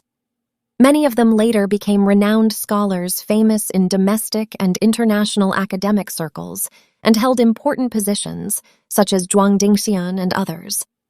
Comparatively speaking, I was merely the most unknown among them. My wife Jiao Xiaomei died of lung disease in 1995. She bore me a son and daughter, both of whom are now working. Currently, aside from burying myself in my academic work, I basically have no life concerns. Although approaching 60, my health remains good. This is probably related to my frequently participating in rural labor during holidays when I was young. Above is my basic situation. I just learned to type on a computer. The computer was bought for me by my son with his first paycheck after starting work. Writing so much in this first email to you, is it a bit rambling? But to let you fully understand me, perhaps rambling isn't a bad thing. Looking forward to your reply. Respectfully, best wishes. He Wei Date, Comrade Murong Chu, hello. After seeing my last email, you should have some understanding of my basic situation. Below, let me briefly discuss my impressions of you. Actually, I have long admired you and your writing. I first heard your name from Zhuang Dingxian. Although in character Zhuang Dingxian and I are completely different types of people, we were classmates in Peking University's first graduate sociology class. Plus, like me, he was also labeled a rightist in his youth and suffered quite a bit. So every time I go to Beijing, we always meet. Old Zhuang is a person whose foundation in both Western and Chinese learning is relatively solid. He's shrewd and experienced in dealing with people, and quite sharp in seeing problems. Therefore, he was deeply appreciated by Mr. Fei. Later, as Mr. Fei's assistant, he became Deputy Secretary General of the Sociology Association. At an academic conference organized by Sociological Research, old Zhuang held a newly published journal and said to me, "Pay attention to Murong Chu's lead article. It's quite innovative. Mr. Fei also read it and quite appreciates it. The author is a young female scholar who also studied in Peking University's sociology graduate class. Though several terms after us, she's your and my junior classmate." That evening at the hotel, I carefully read your field investigation report on schistosomiasis prevention work in the Honghu area's rural villages in the 1960s. Your sincere feelings for farmers, keen observation of rural problems, and your delicate literary style unique to female scholars all made me feel refreshed like a spring breeze, deeply instructed. Later, at the National Sociology Association Member Representative Conference, I finally met you. I clearly remember that at the opening ceremony, I sat in the row of seats right behind you, separated by only 2 people. I knew it was you from the name card with your name on the seat. At that time, you should have been just past 30, right? Wearing a Kuliang collar jacket, with shoulder-length short hair, looking so dignified and elegant. Your thoughtful bright eyes and pretty facial profile strongly resembled movie star Zi Fang. Zi Fang was my idol in my youth, the goddess in my heart. I particularly loved her portrayal of Lin Daojing in The Song of Youth, and after smashing the Gang of Four, Ding Jieqiang in the movie Second Handshake. Although these two character types were completely different, I felt deep in their bones they both had a noble quality, and this was precisely what I sensed from you. Not long ago, I read an interview in Popular Film magazine. Xie Fang was also born and raised in Wuhan. Is this a coincidence? At that day's opening ceremony, Fei Xiaotong was on the podium giving a work report on behalf of the association's leadership group, but I sat below gazing at your profile in a daze until warm applause erupted in the venue. I saw you inadvertently turn your face and scan the conference hall as if infected by the enthusiastic atmosphere, a trace of faint joy passing across your face. At that moment, you obviously hadn't noticed someone in the seats behind silently watching you. Even if you had seen, you wouldn't have cared. How could an outstanding woman like you notice an ordinary-looking person like me? Comrade Murong, my rambling about these trivial old matters now isn't meant to suggest some fate between you and me. No, quite the opposite. I've always felt that in every respect, you and I are very far apart. I'm simply not worthy of you. Therefore, when Wu Yun specifically talked to me last time in Beijing about wanting to bring us together, I truly couldn't believe my ears. Before you, I can only feel ashamed of my inferiority. But this doesn't prevent me from also having desires for love, especially after my wife passed away several years ago. This desire has become increasingly strong. Writing this, my face feels hot and my heart races. Regardless, such literary text shouldn't come from the hand of someone like me who does theoretical work. Am I being too frivolous, too carried away? Am I like Su Dongpo said, this old man indulges in youthful wildness? If any of my words have offended you, please just delete this email and act as if I said nothing. Writing so much again, you're probably tired of it, right? But I still must thank the internet. No matter how far the distance, with just a light click, you can immediately read these words. Information technology is changing not just our writing methods, including lifestyle. There will be profound changes. Before closing, I have a small request. If you can spare time to reply, could you talk about your view of me as a person? Stopping here. Best wishes for peace and tranquility. Hiwei date, Comrade Murong. Hello. I asked you to talk about your impression of me as a person, but you talked about my book The Changes in Hejia Village instead. Are all women this cleverly cunning? You're not just any woman. However, one sentence in your letter deeply moved me. Setting aside value positions based solely on my limited life experience from living in the countryside as an educated youth, the account in The Changes in Hejia Village of rural life in New China's first 30 years can be read as authentic history. Thank you for making such an evaluation of my humble work. At last year's annual meeting, I already sensed from your speech that we are spiritually connected. Since the publication of Changes, although it has had considerable influence in domestic and international academic circles, in the words of an authoritative newspaper's commentary, in one stroke establishing the author's pivotal position in the field of sociology, critical and even mass criticism articles have never ceased. Those who criticize me aren't interested in whether the content recorded in the book is true. What they cannot tolerate is any affirmative description I made of rural Chinese society in the first 30 years, however limited. You must know that for so many years, whenever Chinese intellectual and artistic circles mention pre-reform and opening China, they always use a negation plus accusation scar literature model, simplifying that period of history to anti-rightist, Great Leap Forward, and Cultural Revolution, as if in the first 30 years the CCP and the entire Chinese people did no good deeds. The whole thing was a blind mess. People holding this view pervade the entire intellectual world. Some are even academic authorities, including my old classmate Zhuang Dingxian. He once publicly said at a high-level small symposium, "Old, he is becoming more and more leftist. Has he forgotten all the suffering from being labeled a rightist?" It's said Mr. Fei couldn't bear listening either. Actually, old Zhuang isn't personally against me. There are plenty of people like him who substitute their personal special life experiences for most people's universal experience. This has even become mainstream in intellectual circles. On one hand, they keep Weber's value neutrality theory on their lips, while on the other hand, when researching history and society, they are more value-first than anyone, readily condemning in words and writing anyone and any scholarship with positions differing from theirs, not hesitating to use various means to isolate them. How is this different from politics in command during the Cultural Revolution? Sociology as a science with the strongest practical nature precisely needs to achieve appropriate balance between value rationality and practical rationality.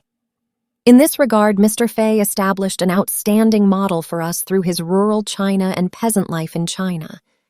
If my changes has any value, it's that it took a small step in learning Mr. Fei's spirit of seeking truth.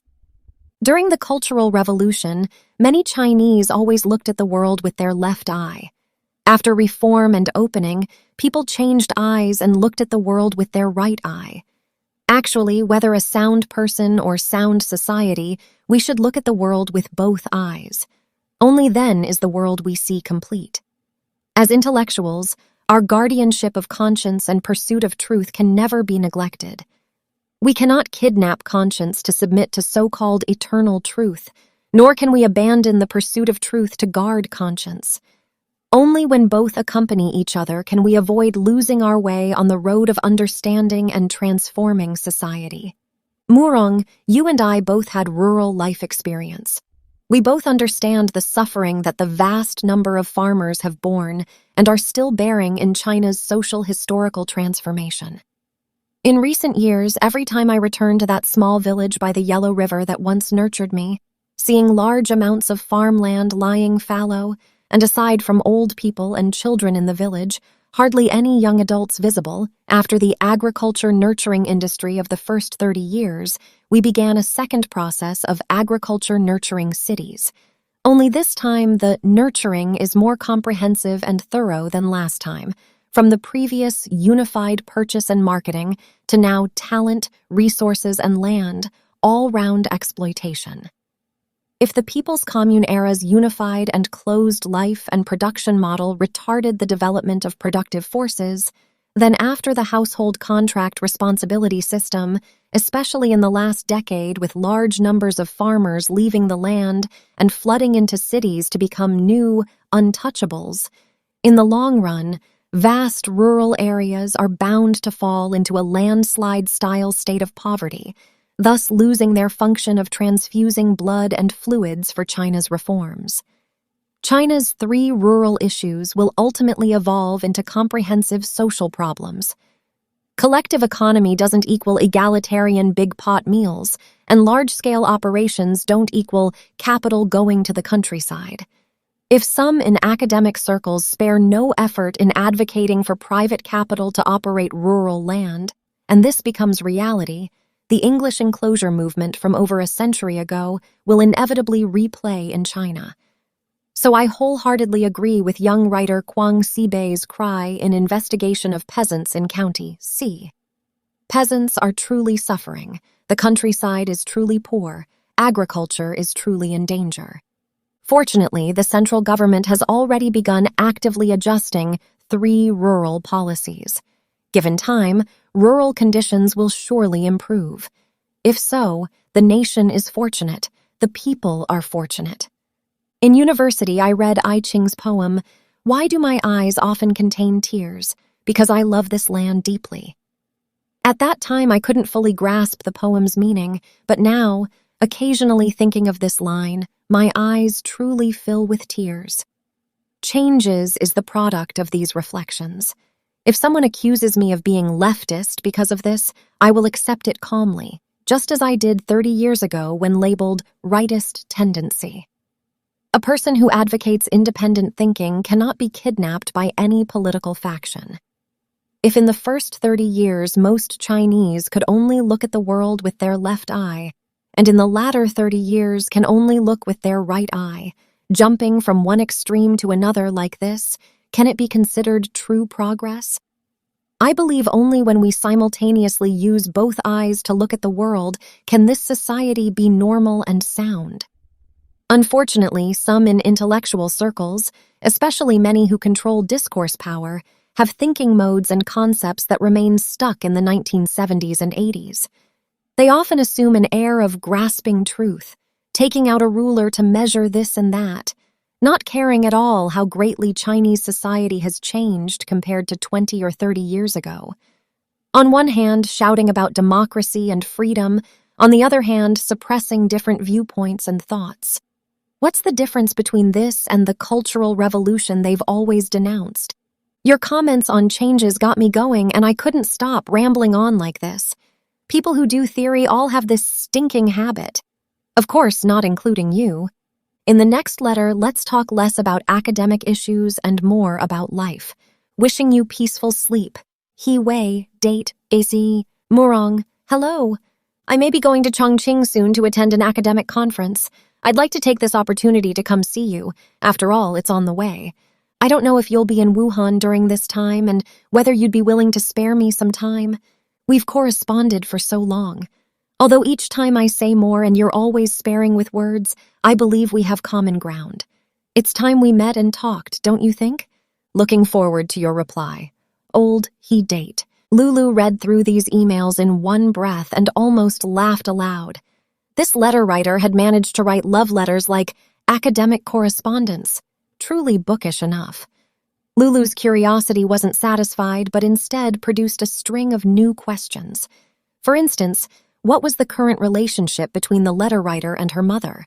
What was her mother's true attitude toward the letter writer? What did her mother write in her replies? And so on.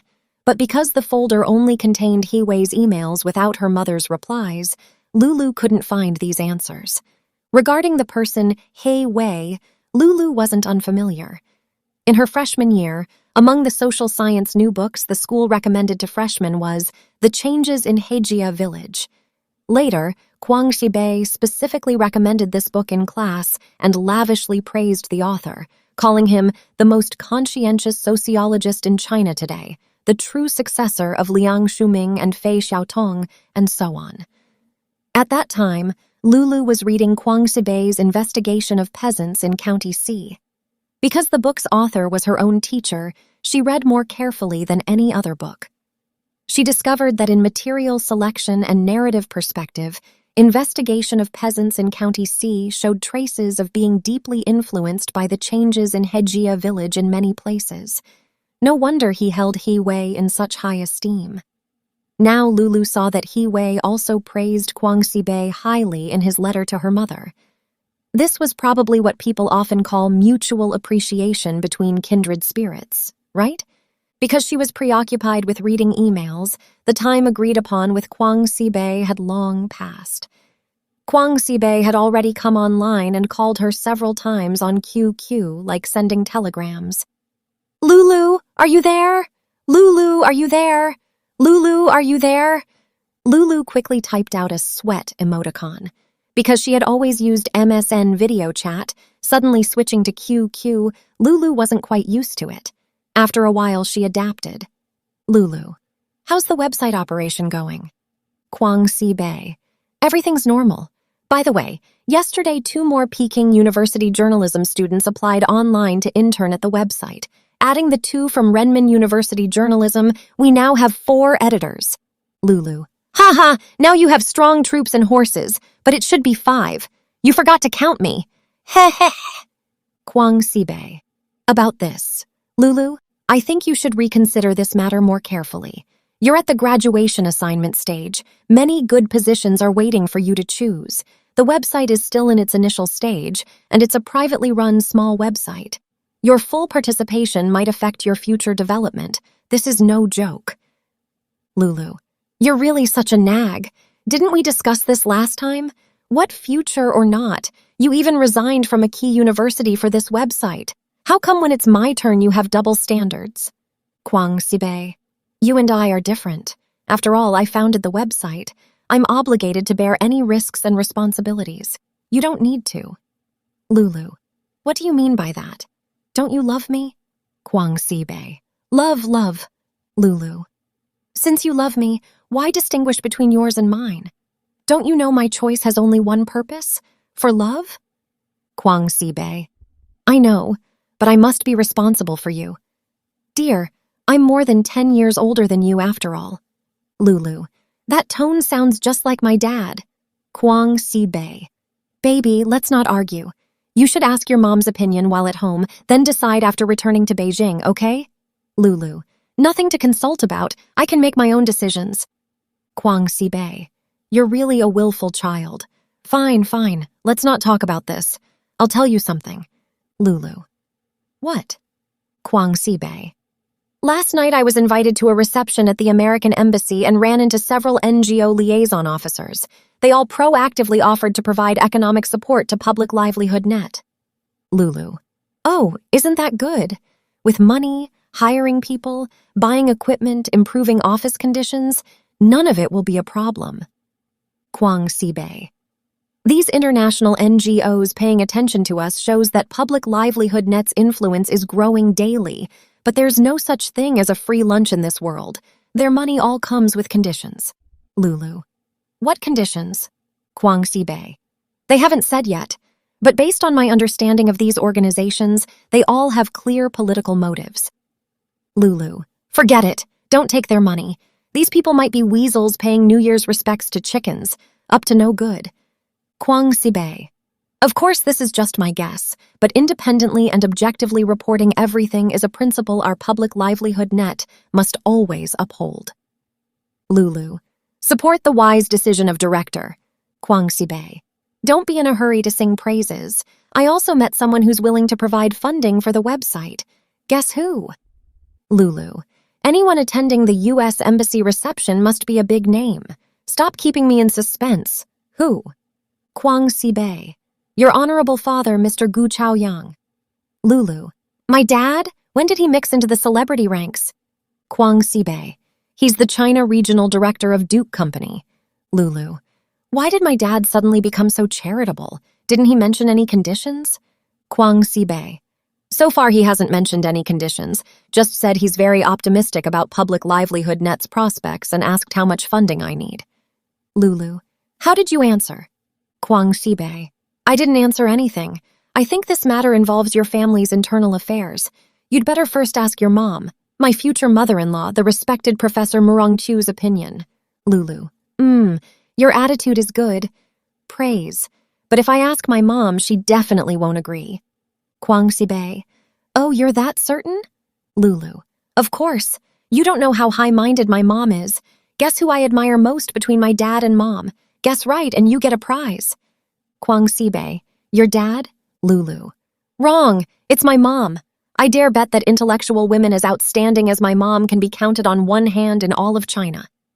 Kwang Sibei. I met your esteemed mother once. Indeed left quite an impression. Lulu. You lost the bet. Don't forget to take me to Sanlitun to hear music after returning to school. Kwang Sibei. No problem. But let's agree first. Just listening to music, no dinner. The website's finances are tight lately. We need to economize. Lulu. Fine. I'll pay and you host, okay? After finishing the QQ chat, it was already late at night. Lulu lay in bed, unable to sleep. Her mind kept turning over with images of Kwang Sibei. Even being in Wuhan, separated from Kwang Sibei in Beijing by thousands of miles, she could still feel the irresistible charisma emanating from Kwang Sibei. Ever since sophomore year when Kwang Sibei led a group of them university students to participate in social practice at the Nujiang River border in Yunnan, Lulu had fallen in love with this teacher 10 years her senior.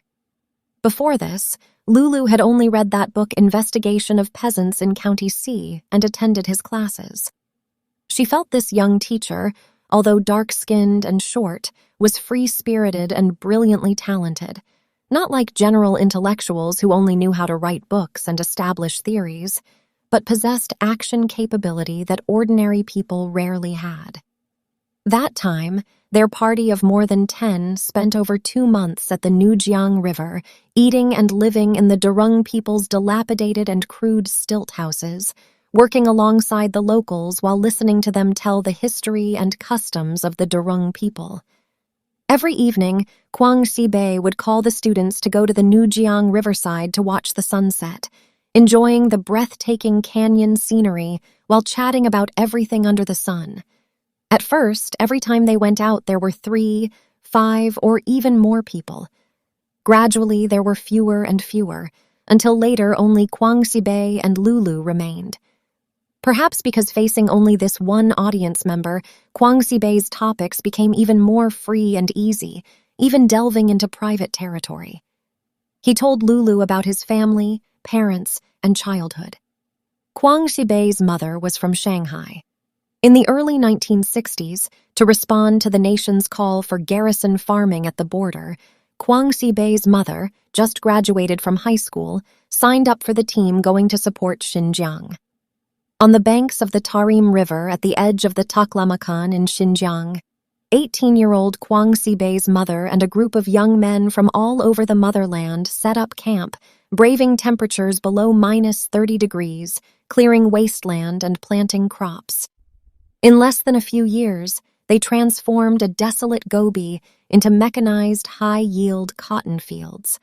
During this time, Kwang Si-bei's mother married the local farm's deputy director and gave birth to Kwang Si-bei. Kwang Si-bei lived in Xinjiang until he was 6, when his mother sent him to his maternal grandparents in Shanghai for school. But he was used to Xinjiang's pickled vegetables and steamed corn buns and sesame-sprinkled nang and fragrant lamb hand-pulled noodles. He just couldn't get used to Shanghai's sweet, cloying food. Before finishing elementary school, he made a fuss for his mother to bring him back to Xinjiang.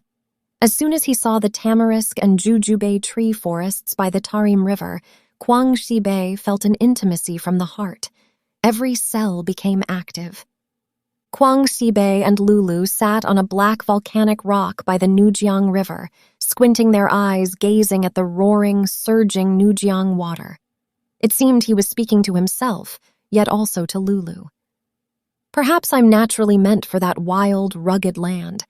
Being in a bustling metropolis, I actually feel unaccustomed. Even now, it's still the same. At that moment, Lulu thought of her mother, Murong Chu. Her mother, too, had had a long period as a sent-down youth. She had once seen her mother's youthful appearance in an old photo album, hair in 2 long pigtails, shouldering a hoe, sleeves rolled up high, standing barefoot in the fields, spirited, eyes brimming with youthful vitality. How similar their experiences were. Later, Kwang Si-bei told Lulu about how when interviewing and writing Investigation of Peasants in County C, he was interfered with by local government departments, who even sent police to detain him for a week. But the greater the obstacles to the interview, the more Kwang Si-bei felt the significance of what he was doing. He became even more firmly convinced of one belief. In any era, unobstructed public opinion is the basic condition for measuring whether public rights can be guaranteed. Once this right is not guaranteed, with public power overflowing and people's rights damaged, the people's trust in the state will plummet. Therefore, to implement the people's democratic rights in the Constitution, we must start by ensuring unobstructed channels for public opinion transmission. Talking about these things, Kwang Si-bei's eyes would light up, talking endlessly like the surging Nujiang water before them. He also talked about the situation of China's intellectual circles, neoliberalism and New Confucianism, New Left, and liberal disputes. These topics all interested Lulu. The fierce disputes in intellectual circles made Lulu feel both confusing and irresistibly attractive. It was on that occasion by the Nujiang that Kwang Si-bei mentioned his idea of running an independent current affairs website. He once again brought up the changes in Hejia village. There are too few works that both respect empirical logic and are filled with historical dialectics. In a sense, we're all continuing the work that Mr. Hiwei hasn't finished. Kwang Si-bei's voice was somewhat hoarse, sounding so deep. The sunset glow on the opposite bank of the Nujiang gradually faded. The sky seemed bluer than during the day. Dusk gathered on all sides, evening breeze caressing their faces, water droplets from splashing waves occasionally hitting their cheeks. The distant Meili snow mountains sparkled in the twilight. Lulu gazed at Kwang Sibei's angular face. Under the reflected light of the remaining sunset glow, it resembled a statue. A sudden impulse arose in her heart to reach out and touch it. For Lulu, this was an emotion she had never experienced before. She thought in astonishment, could I have fallen in love with this man? When Murong Chu returned from Shanghai and entered the study, she immediately sensed the computer had been used. In daily life and work, she was extremely neat and tidy, doing everything in an orderly fashion. The study was always kept spotless. It must have been Lulu who used her computer, Murong Chu thought. After turning it on, she quickly discovered that the correspondence folder on the desktop had been viewed. Although the viewer was her own daughter, she still blushed slightly as if someone had spied on her privacy. Dinner included several seasonal vegetable dishes Murong Chu had made, a plate of spicy crab plus Shanghai specialty snacks like City God Temple 5-spice beans and Gaoqiao pine nut cakes. Lulu had loved eating these snacks since childhood, so during breaks from the conference, she specially went to the City God Temple market and bought a big pile of snacks and treats to bring back. Lulu's appetite was wide open. She actually neglected the several dishes she had stir-fried. Actually, spicy crab was also one of Lulu's usual favorites. After dinner, mother and daughter watched television in the living room as usual. Murong Chu leaned sideways, lazily reclining on the sofa with eyes slightly closed. Lulu saw her mother was obviously tired from several days of conferencing outside, so she walked behind the sofa and massaged her mother's shoulders and neck. This gesture felt so familiar to Murong Chu. When Lulu was little, every time she came home after teaching classes and sat on the sofa, Lulu would slip behind her like an obedient little cat, reach out her 2 small hands to pinch and rub her shoulders and neck. Although without any technique, the fatigue on her body would miraculously disappear. Murong Chu's heart stirred. She had originally wanted to ask Lulu about using the computer, but several times she swallowed the words back. Who knew that before Murong Chu could speak, Lulu brought it up proactively. "Mom, do you know He Wei?" Murong Chu's closed eyes suddenly opened, but she didn't turn back to look at her daughter behind her. Instead, she faced the television ahead. A Korean drama was playing on TV. She had occasionally watched a few episodes when free, but because the plot was loose and drawn out, she always forgot the previous episodes after watching later ones, so each time felt like watching for the first time.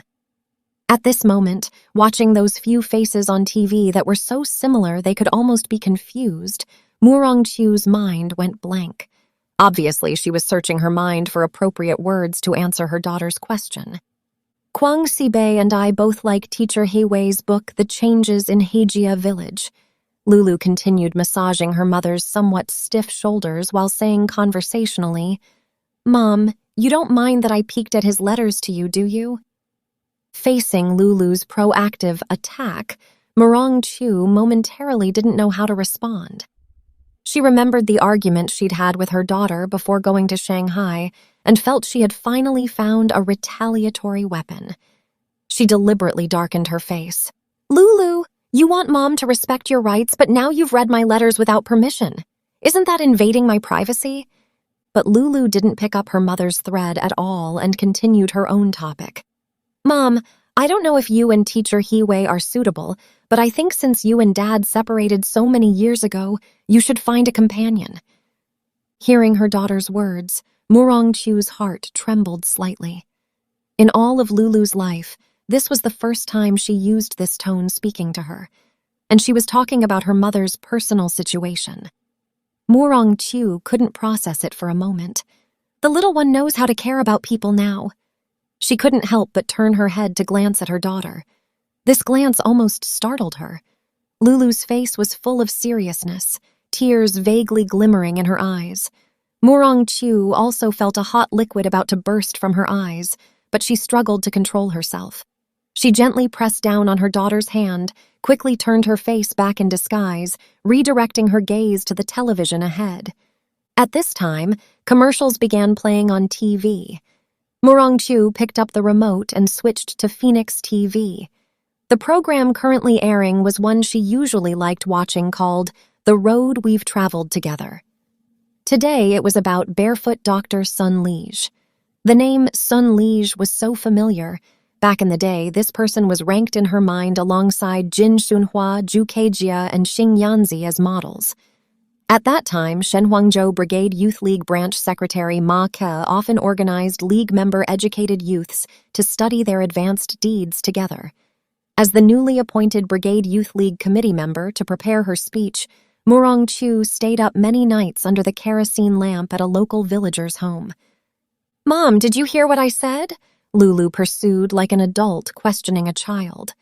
How did I space out again? Seeing Lulu's seriously earnest expression, Murong Chu muttered to herself, "I was just dozing off. What did you say?" She gave an evasive answer. After a moment, she felt Lulu's hands slowly loosen, leaving the living room somewhat disappointedly to return to her own room. That night, Murong Chu didn't know if it was because of travel fatigue or because her daughter's words had touched a knot in her heart that had been sealed for many years. She didn't fall asleep until very late. Chapter 11. Actually, for Pan Xiaoping, this era has been fair enough, perhaps even a bit too much so. A few days later, Lulu returned to school. After Lulu left home, Murong Chu's heart felt like a house emptied of furniture, hollow and vacant. She felt a loneliness she had never experienced before. This sense of loneliness, even when she and Gu Chaoyang had separated years ago, had never been this intense. She even felt a kind of fear, as if after Lulu returned to school this time, she would never come back to her side again. This fear intensified the loneliness in Murong Chu's heart. She almost didn't want to stay home for even a moment, as if staying 1 minute longer would drive her mad. She wished she could immediately escape from home and stay anywhere for a couple of days, as long as it wasn't at home. Just at this time, Murong Chu received a phone call from her middle school classmate Pan Xiaoping, saying that the Yangtze Commission-affiliated middle school was holding a 35th anniversary celebration for the class of 68 junior high graduates at Mulan Lake, asking if she would participate. In recent years, various school anniversaries, factory anniversaries, and class reunion activities had proliferated like wildfire. Murong Chu couldn't even remember all the invitations she had received. She almost never attended. But this time, she agreed without hesitation. Mulan Lake was located in Wuhan's suburbs. Transportation wasn't very convenient. There wasn't even a direct bus route. Murong Chu was wondering how to get there when Pan Xiaoping asked on the phone if she drove. She was momentarily stunned and said, "Drive what? I only have a bicycle." She was telling the absolute truth without any intention of joking. But Pan Xiaoping giggled. Perhaps due to the phone line, the laughter sounded like a young girl's, not at all like a 50-year-old woman. But thinking back to Pan Xiaoping's lively personality in middle school, she had always loved to laugh. She felt relieved. Still, she was somewhat baffled, not knowing what was so funny. "I'll drive over to pick you up," Pan Xiaoping said cheerfully on the phone. Before Murong Chu could react, the other party had hung up. It was the sweltering afternoon. Murong Chu, just as she did before every business trip, carried simple luggage and held a floral cloth parasol, waiting for Pan Xiaoping under the plane tree shade by the residential area gate, repeatedly savoring the long-absent title Class of 68 Junior High Students. "So we've all been graduated for 35 years now," she thought with some emotion. From teenagers in their teens to middle-aged people with weathered faces. How great must the changes in between have been? Most of the Yangtze Commission-affiliated middle school classmates were local people, but most hadn't seen each other since graduation. At this gathering, quite a few people probably wouldn't recognize each other, would they? A white BMW came to an abrupt stop by the roadside in front of Murong Chu. The car window silently rolled down. A woman wearing sunglasses waved at her. "Murong, get in!" Murong Chu was momentarily stunned before recognizing Pan Xiaoping. She picked up her luggage, pulled open the car door, and bent down to climb in. The car had the air conditioning on. As soon as Murong Chu entered, she was enveloped by cold air. She immediately felt a wave of coolness, her entire body as if immersed in a swimming pool. "Murong!" You're still so slender. Just now when I saw you standing under the plane tree, I thought you were a student." Pan Xiaoping sized up Murong Chu through the rearview mirror, her tone somewhere between teasing and envy. "Actually, I'd rather be more full-figured like you are now." Murong Chu sat in the back seat, adjusting her posture. From the side, she could only see half of Pan Xiaoping's face, fair, plump, thickly powdered with makeup. At first glance, she appeared quite young, but the crow's feet at the corners of her eyes were like a cluster of fluffy water plants, extremely conspicuous, revealing her actual age without reserve. Of course, for a woman like Pan Xiaoping, age was no longer important. More important than age was status and position. Looking at the gold necklace around Pan Xiaoping's neck and the huge jade earrings on her ears, the phrase, "bedecked with jewels," popped into Murong Chu's mind. The BMW sedan drove along the quiet, plain, tree-lined road toward the school gate. Because of summer vacation, the campus appeared quite empty. Passing the old gymnasium and library, Pan Xiaoping slowed down. "I haven't come to W University to see the cherry blossoms in several years, mainly because I'm too busy. It's just as well not to come. I live on campus and rarely go to see them myself," Murong Chu said. "The Cherry Blossom Festival is becoming more and more commercialized now. Every year, the people viewing cherry blossoms are packed in. Although the school makes quite a bit of money from ticket sales, such a large campus becomes chaotic, almost turning into a farmer's market." "Buying tickets?" Pan Xiaoping seemed not to quite believe it. Who would have thought that the prestigious W University has now become tainted with commercial stench? Back then, to get a night school graduation certificate stamped with W University's seal, I had to find people everywhere to help. Pan Xiaoping's words reminded Murong Chu of long-vanished past events. Over 20 years ago, just after graduating from W University and staying on to teach, Pan Xiaoping, who was working as a factory worker at a Yangtze Commission subsidiary enterprise, came across the river from Hankou to ask for help enrolling in night school. In the 1980s, a vigorous era, any young person with a bit of ambition who had missed the opportunity to attend university scrambled to enroll in correspondence or night courses. Many universities opened evening and correspondence classes. The number of people signing up was so great, they almost broke down the doors. Murong Chu had a classmate assigned to the adult education college who happened to be in charge of enrollment work. She helped Pan Xiaoping enroll without any effort. After completing the enrollment procedures, Pan Xiaoping was profusely grateful and insisted on treating her to a meal. The two sat in a crowded small restaurant at the school gate, eating while chatting. It was also summer vacation then. The window air conditioner in the small restaurant hummed loudly, but it was still unbearably hot. Pan Xiaoping ordered 2 bottles of iced beer, one for each. After half a bottle, the conversation flowed even more freely. The two chatted from middle school to the sent-down youth experience, then to returning to the city, rambling more and more off-topic. "Murong, I've had a question I've never had the chance to ask you face-to-face. Back when we were sent-down youth in Yanhe countryside, did you really fall in love with that Brigade Youth League secretary?" Pan Xiaoping suddenly asked Murong Chu, her eyes staring straight at her, clearly somewhat tipsy. "If that... I can never remember his name. If he hadn't died in a fire... Right. At the time, the newspapers and radio all said he was martyred, heroically martyred, rescuing collective property. Murong, would you really have married him?" Murong Chu suddenly felt the blood surging through her body. In all these years, no one had ever asked her this face-to-face. This question was too cruel as pouring salt on a wound.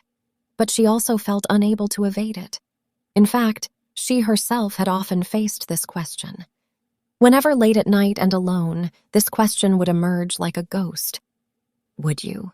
Would you? Aggressive, full of scrutiny and doubt. She wanted to give a decisive, clear answer, but could never do so.